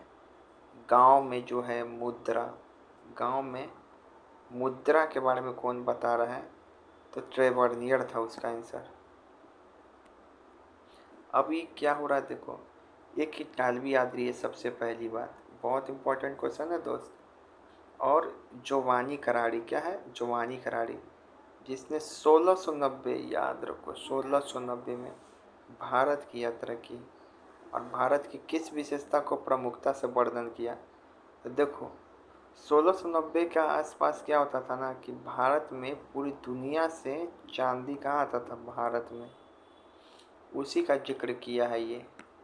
अब इतना बात सर याद कैसे रहेगा कि ये इटली का था, इसका नाम जोवानी करानी था, 1690 में आया, चांदी का जिक्र किया। इसके लिए एक ट्रिक बना दिया है। निब्बा जैसा जानवी चांदी बेचती थी। जानवी कपूर है, जानवी कपूर, वो निब्बा है। मतलब निब्बा निब्बी होता है ना, तो वो निब्बा है। वो निब्बा जैसा क्या करती है? तो उसका प्रचार देखोगे तनिष्क में, तो वो निब्बा जैसा क्या करती थी? चांदी बेचती थी। तो निब्बा से क्या होगा? वो 1690 में आया। जानवी से क्या होगा? जानवी कपूर कराड़ी। चांदी से क्या होगा? वो चांदी के बारे में जानकारी देता है। और याद रखेंगे वो इटली का था, इटली खा के आया था। जानवी कपूर इटली खा के आई थी। अकबर के काल में प्रचलित राजस्व मूल्यांकन की वह पद्धति क्या कहलाती थी जिसमें फसल का दृष्टि सर्वेक्षण किया जाता था, यानी कि साइट सर्वे? अब देखो उसको बोलते थे कुन कुन। क्या बोलते थे? कुन कुन। कुन कुन में क्या है कि एक ऐसी पद्धति है जिसमें बड़ी फसल को देखकर ही पुराने अनुभव के आधार पे उपज का अनुमान लगाया जाता था। मतलब ये अनुमान आधारित एक प्रोसेस है। बटाई क्या है? इसका आंसर क्या होगा? साइट सर्वे मतलब दृष्टि सर्वेक्षण मतलब अनुमान आधारित। कौन कौन? बटाई फसल क्या है? वो शारीरिक विभाजन पे जोर देता था। नक्श कहाँ याद है? बंगाल में प्रचलित था। इसमें जो पिछला राजस्व रिकॉर्ड है उसी के आधार पर गणना की जाती थी। दसाला क्या है? पिछले 10 साल। दस दसाला क्या है? पिछले 10 साल। तो सर अब इतना याद कैसे होगा?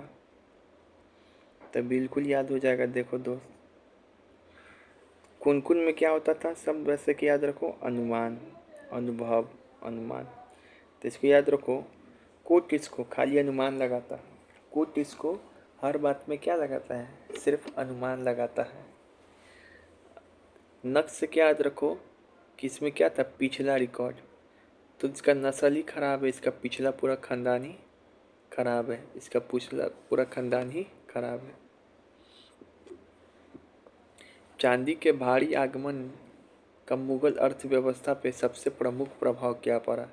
तो मुद्रा प्रणाली सुधरा और सिक्कों की ढलाई का क्या हुआ? विस्तार हुआ। इसमें क्या होगा? सिक्कों की ढलाई का विस्तार हुआ। ठीक है, विस्तार हुआ।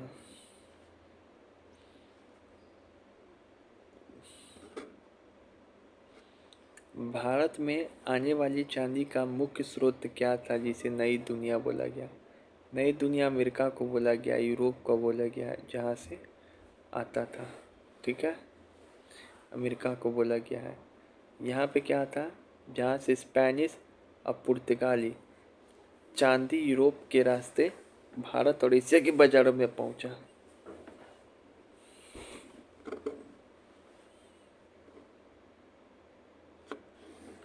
चांदी का बहाव अनुभाग के अनुसार किन साम्राज्य की राजनीतिक स्थिरता ने जमीन व्यापार को सुरक्षा बनाने में मदद की? तो मिंग, चीन, सफावी, ईरान, ऑटोमन तुर्क। इम्पोर्टेंट क्वेश्चन है ये, याद नहीं हमको। इन साम्राज्यों की स्थिरता ने चीन से लेकर भूमध्य सागर तक व्यापारिक मार्गों को सुरक्षित बनाया, जिससे भारत में व्यापार खुला हुआ। मतलब कि ये सबको भी फायदा हुआ, चीन से लेकर भूमध्य सागर। चीन, ईरान, ऑटोमन तुर्क। यहाँ पर मुगल, रोमन साम्राज्य, इसके मुगल पे नहीं मारना। फसल काटने के बाद अनाज का ढेर बनाकर उसे आपस में बांटना, मतलब खेत में ही बांट लेना अनाज को क्या बोलते हैं? खेत बटाई। ढेर बनाकर मतलब बीज बोते समय ही बीज में खेत में ही बांट लिया तो उसको बोलेंगे खेत बटाई। लेकिन अनाज जब कट गया फिर उसको बांटना, उसका ढेर बना के, तो लंक बटाई। तो कैसे याद करोगा?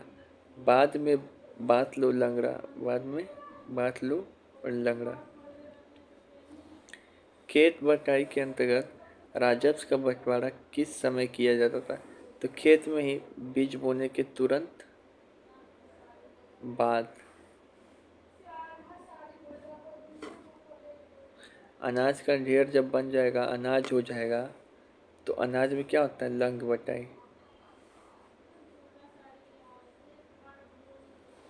17वीं या 16वीं शताब्दी में वैश्विक व्यापार का विस्तार के फलस्वरूप भारत में किस धातु का बड़े पैमाने पर प्रभाव हुआ?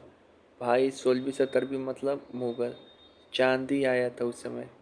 चांदी का बहाव 16वीं 17वीं शताब्दी में मुगल, मिंग, चीन, सफावी और ऑटोमन साम्राज्य की राजनीतिक स्थिरता के कारण व्यापारिक मार्ग सुरक्षित हुए।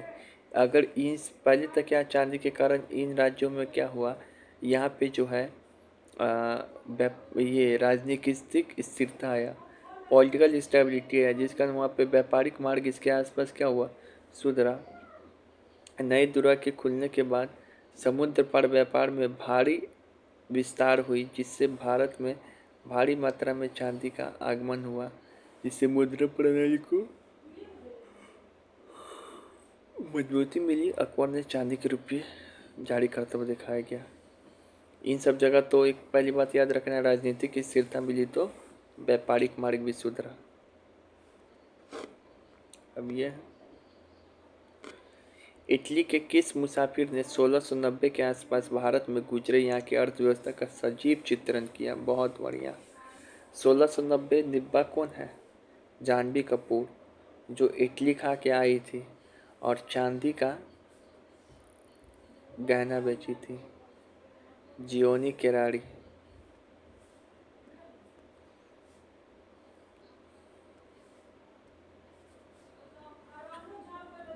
इसमें दिखाया गया है कि चांदी का रुपया किस मुगल सम्राट ने जारी किया था।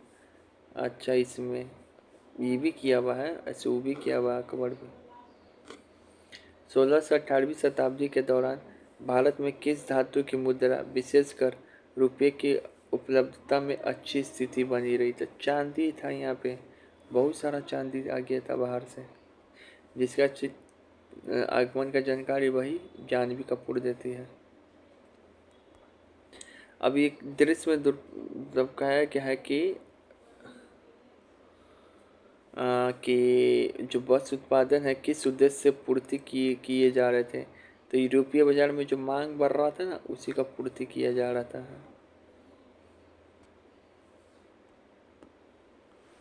17वीं शताब्दी में उत्पादन कम होने के कारण भारत को किन धातुओं का आयात करना पड़ा?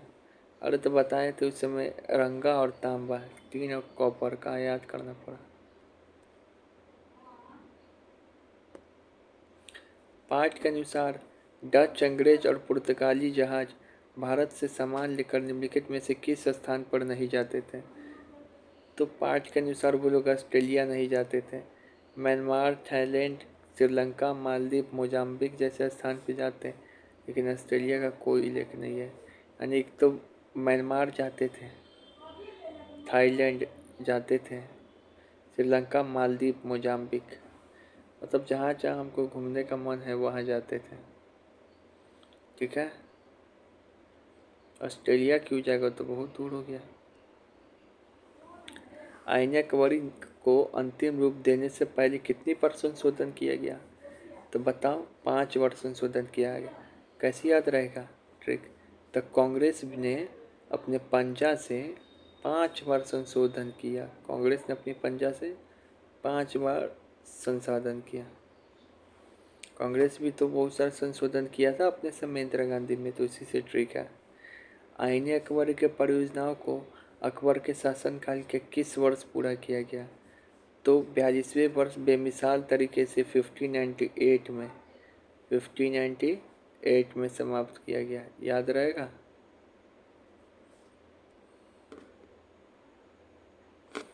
पाठ के अनुसार सिमराना से आने वाला रेशम किस देश से होते हुए फारस और पर्सिया पहुंचा? तो देखो, सिमराना से आ रहा है और फारसिया पहुंच रहा है। ठीक है, तो इसमें पाठ में उठाएगा कि रेशम का कुछ हिस्सा सिमराना होते हुए तुर्की के रास्ते हुए फारस पहुंचा। तो सिमराना, तुर्की, फारस, सिमराना, तुर्की, फारस, STF।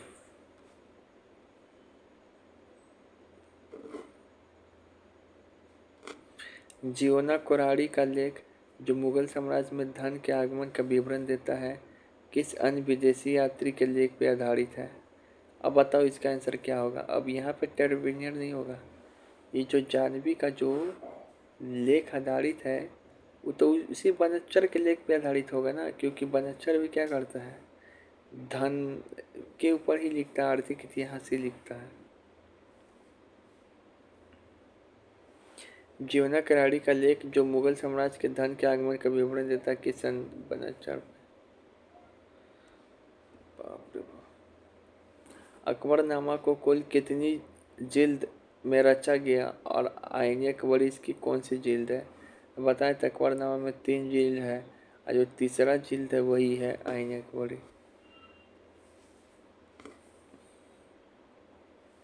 अकबर अपने शासनकाल में 5 संसाधनों के बाद आईने अकबरी को पूरा किया कब? 42वें वर्ष 1598 में। अकबरनामा को कुल कितनी जिल्द हुई तो बताए नहीं।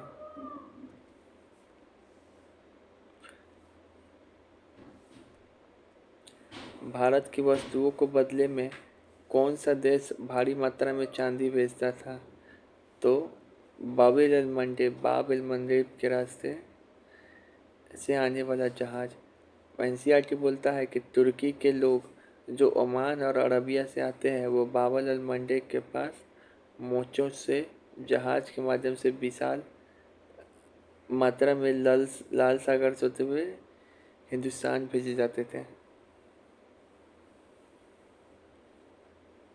तो बाब एल मंडेब के रास्ते से आने वाला जहाज। भारत की वस्तुओं के बदले कौन सा देश भारी मात्रा में चांदी बेचता था? तो बाब एल मंडेब से जो भी जहाज आ रहा है वहाँ से चांदी आता था बाहर। बाब एल मंडेब। जेनेवा कुराड़ी के अनुसार विश्व भारत की चांदी और सोना अंततः किस देश में चल जाती है? तो भारत में। अरे बाप रे। आईने अकबरी मुख्य रूप से किन विषयों पर चर्चा करता है? तो प्रशासनिक, संगठन, राजस्व स्रोत और साम्राज्य की भूगोल पर। आईने अकबरी का संकलन अंतिम रूप से कब किया गया? तो 1598 में। बेमिसाल काम किया उसी समय 42वें वर्ष। आईने अकबरी कौन सी जिले में? तीसरे जिले में। जानवी कैराडी के लेख के अनुसार 20 वर्ग के व्यापार की चांदी हिंदुस्तान में था।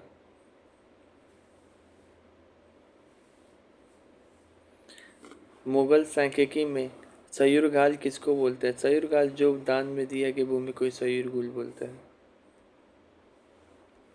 साम्राज्य और प्रांतों में के वित्तीय पहलुओं तथा राजस्व की दरों को आंकड़ा विस्तृत जानकारी आईने अकबरी किस भाग में मिलते हैं? तो ये आईने अकबरी के तीसरी भाग में मिलते हैं दोस्त। अच्छा, यहाँ पे लिखा हुआ नहीं है कुछ, तो कौन सा ये भी इम्पोर्टेंट हो गया। वित्तीय पहलू बोल रहा है। राजस्व की दरों के आंकड़ों का विस्तृत जिनकर मिलता है। मूल की आबादी। ये देखने से नाम लग रहा है कि इसमें पैसा से रिलेटेड जानकारी दिया रहेगा। मूल की आबादी में ऐसा लग रहा है जनसंख्या से संबंधित हो, तो इसको ऐसे याद रखो। मुल्क में आबादी है तो आबादी क्या करेगी? पैसा कमाएगी। जब पैसा कमाएगा तो फिर मुल्क बनेगा, तो उसी के आधार पे है। नाम में कंफ्यूज ना हो। आईने अकबर की 5वीं किताब में क्या संकेत है? अकबर के शुभ वचनों का संग्रह। 5वीं में क्या है? अकबर के शुभ वचनों का संग्रह। आईने अकबरी के कितने भागों में दफ्तरों का संकलन है? 5 भागों में दफ्तर है, याद रखेंगे। मंजिल आबादी नाम की पहली किताब का संबंध किससे है? मंजिल आबादी। तो मंजिल आबादी हम बताएं ना अभी कि मंजिल आबादी मतलब कि शाही घर की परिवार रखने वाले दस्तावेज।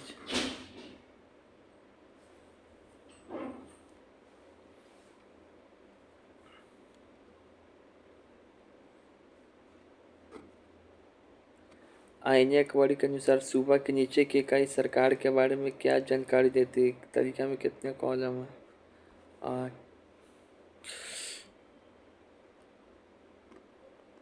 आईने अकबरी का तीसरा भाग मुल्की आबादी मुख्य रूप से किससे संबंधित है? साम्राज्य के वित्तीय पहलू से।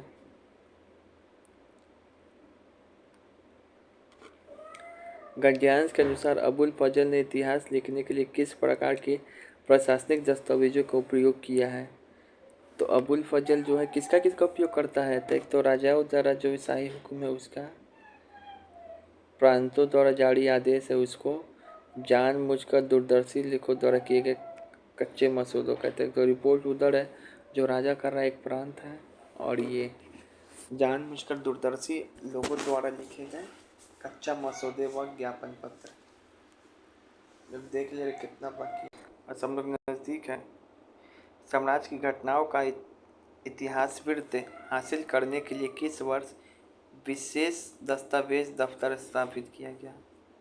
तो देखो 19वें वर्ष 19+ में। इलाही संवत के 19 संवत में। मैंने इलाही संवत के 19वें साल जब महिमा के दशमों अकाल के मतलब दस्तावेज दफ्तर रिकॉर्ड रूम कब स्थापना किया गया? 19+। कब स्थापना किया गया? 19+, 19वें वर्ष। अबुल फजल ने अकबरनामा की सामग्री का प्रारूप तैयार करने के लिए आधिकारिक आदेश किसने दिया? बताइए थे अकबर देगा और कौन देगा? अबुल फजल ने अपनी जानकारी जुटाने के लिए किन लोगों से पूछताछ की? समझदार बुजुर्ग से भी फुर्तीले युवाओं से बातचीत की। इतिहास लिखने के लिए अबुल फजल मुख्य रूप से किन दस्तावेजों का उपयोग किया? तो शाही हुक्म, मूल प्रतियां, नकली आधिकारिक रिपोर्ट, ये सब बताइए थे राजा द्वारा जो जारी किया गया था। स्वयं के निजी अनुभव, ये सब निजी अनुभव ये सब नहीं है। रिपोर्ट पे ज़्यादा ध्यान दे रहा अबुल फजल। अबुल फजल अपनी पुस्तक अकबरनामा के लिए किस संपादक के रूप में किस रूपक का प्रयोग किया है? तो वो खुशकिस्मती का खुशकिस्मती का गुलाब बागे उसी का जिक्र किया मेटाफर के रूप में। आईने अकबर की बड़ी सीमा यह थी कि यह सभी प्रांतों का आंकड़ा एक ही शक्ल या प्रारूप में एकत्र नहीं कर पाए। बिल्कुल, एक कुछ जगह तक का छोड़ ही दिया था। जबकि आईने अकबरी में क्या है, सब बाहर बाहर का है। राजस्थान का कृषि बताता है, महाराष्ट्र का कृषि बताता है, गुजरात का कृषि बताता है। हेनरी ब्लैकमैन ने आईने का पहला अंग्रेजी अनुवाद किस वर्ष प्रकाशित किया? 1873। यानी कि आईने का पहला जो अंग्रेजी अनुवाद है वो किया था ब्लैक आदमी 1873 में। बाकी जो बच के दो वो तो उसका अनुवाद कोई और करेगा। 1873। अब बच गया आईने के अनुवादनकर्ताओं के संदर्भ में जे क्या है? HS जेरेट, इसका नाम भी आज कहीं सुने थे नाम। ये बाकी का जो 2 खंड है आईने अकबरी का उसका अनुवाद किया है। तो देखो 1873 में किया कौन अनुवाद? ब्लैक मैन एक आदमी था। उसके बाद HS जेरेट ये अनुवाद किया। आईने अकबरी का अंग्रेजी अनुवाद कलकत्ता के किस प्रसिद्ध श्रृंखला के तहत प्रकाशित किया गया था? तो बताए थे बिल्ली नाम का एक श्रृंखला होगा, बिलिपेथिकिया इंडिका, इसके अनुसार। अब क्या है, पाठ के अनुसार एशियाटिक सोसाइटी ने अपनी बिलिपेथिका श्रृंखला में इस अनुवाद को प्रकाशित किया। एशियाटिक सोसाइटी ने, यहाँ पे इससे कंफ्यूज नहीं हो जाना। एशियाटिक श्रृंखला नहीं, श्रृंखला पूछ रहा है ना, तो बिलिपेथिकिया श्रृंखला ही है एशियाटिक सोसाइटी का। बिल्ली। आईने अकबरी का अंग्रेजी अनुवाद कलकत्ता के किस प्रसिद्ध श्रृंखला के तहत हुआ? अरे भाई बिल्ली वाला श्रृंखला के तहत हुआ। आईने अकबरी का अंग्रेजी अनुवाद कलकत्ता के एशियाटिक सोसाइटी द्वारा अपनी बिलिपिका के श्रृंखला में छापा गया। बिल्कुल, इसके द्वारा ही छापा गया। बिल्ला के द्वारा, बिल्ली के द्वारा, किसके द्वारा? बिल्ली के द्वारा। अबुल फजल से पहले मध्यकालीन इतिहासकार मुख्य रूप से किन विषयों पर ध्यान देते हैं? तो केवल युद्ध वगैरह, राजनीति और बढ़ना, ये सब पे। आईने का 2 खंड का अनुवाद जेरेट ने किया। किन वर्षों में किया? तो 1891 से लेकर 1894 तक में।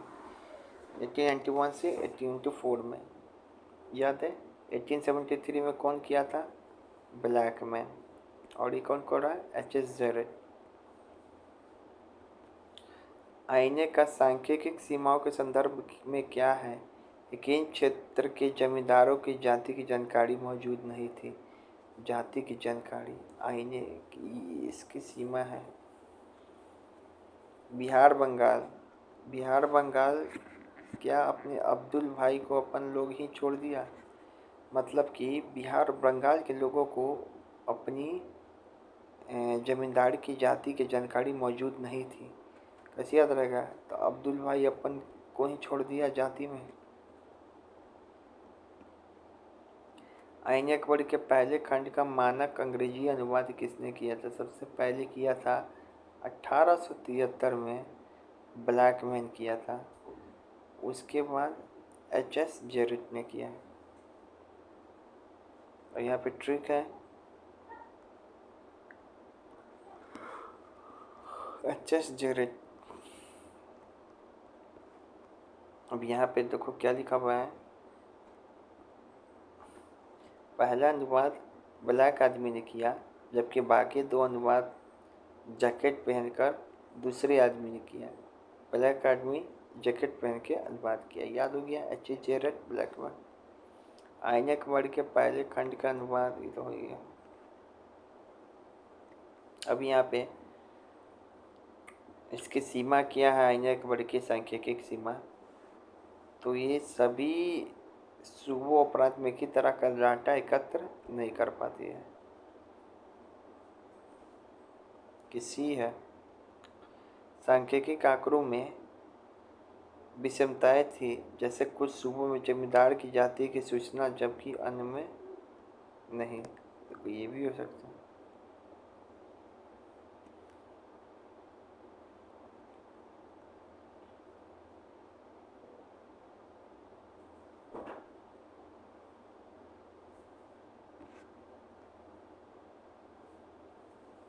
अब ये देखो मुगल साम्राज्य में दिया, ये सब तो पता ही है। अब यहाँ पे आईने अकबरी ने भारत के लोगों और मुगल साम्राज्य के बारे में सूचनाएं दर्ज किया। कहाँ पे? स्थानीय परंपराओं को पीछे छोड़ दिया। पहले इस सूचना दर्ज करके क्या महत्व किया आईने अकबरी? पहले केवल युद्ध का बात होता था, अब इसके अलावा बात हुआ, जो परंपरा उसको पीछे छोड़ा आईने अकबरी।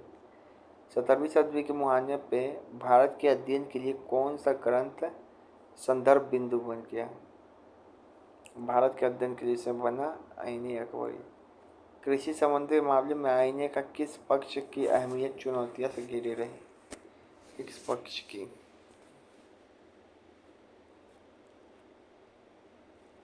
सांख्यिकी सबूत।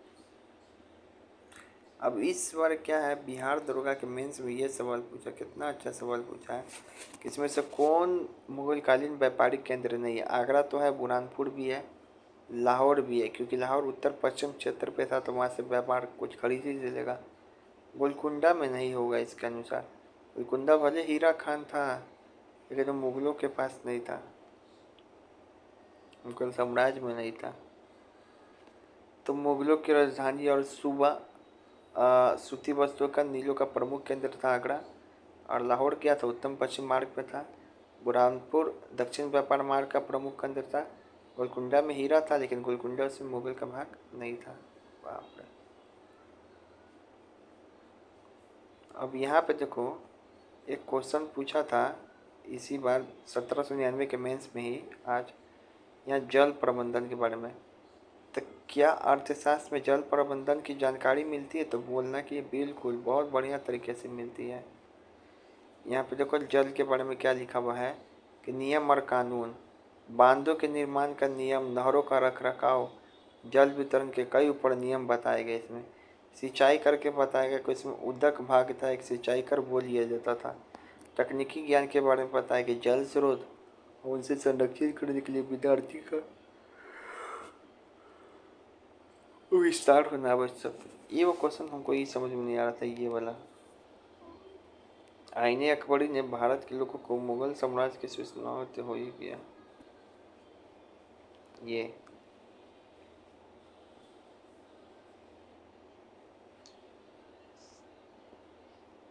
सांख्यिकी आंकड़ों में विषमताएं थी, क्योंकि इसमें किसी का जाति पता था, किसी का नहीं।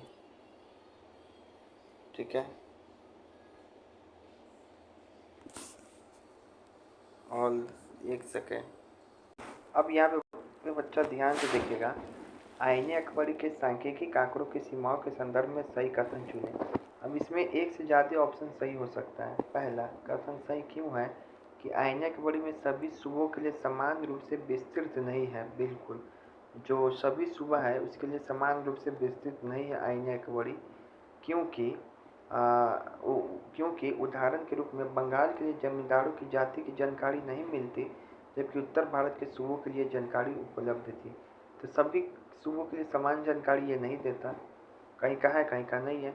दूसरा है, आधुनिक इतिहासकार ने विश्लेषण के बाद यह पाया कि जो टोटल गणितीय अंक गणितीय जोड़ है वो भी गलती किया हुआ है अकबरी में। और उसके बाद तीसरा ऑप्शन देखो सी,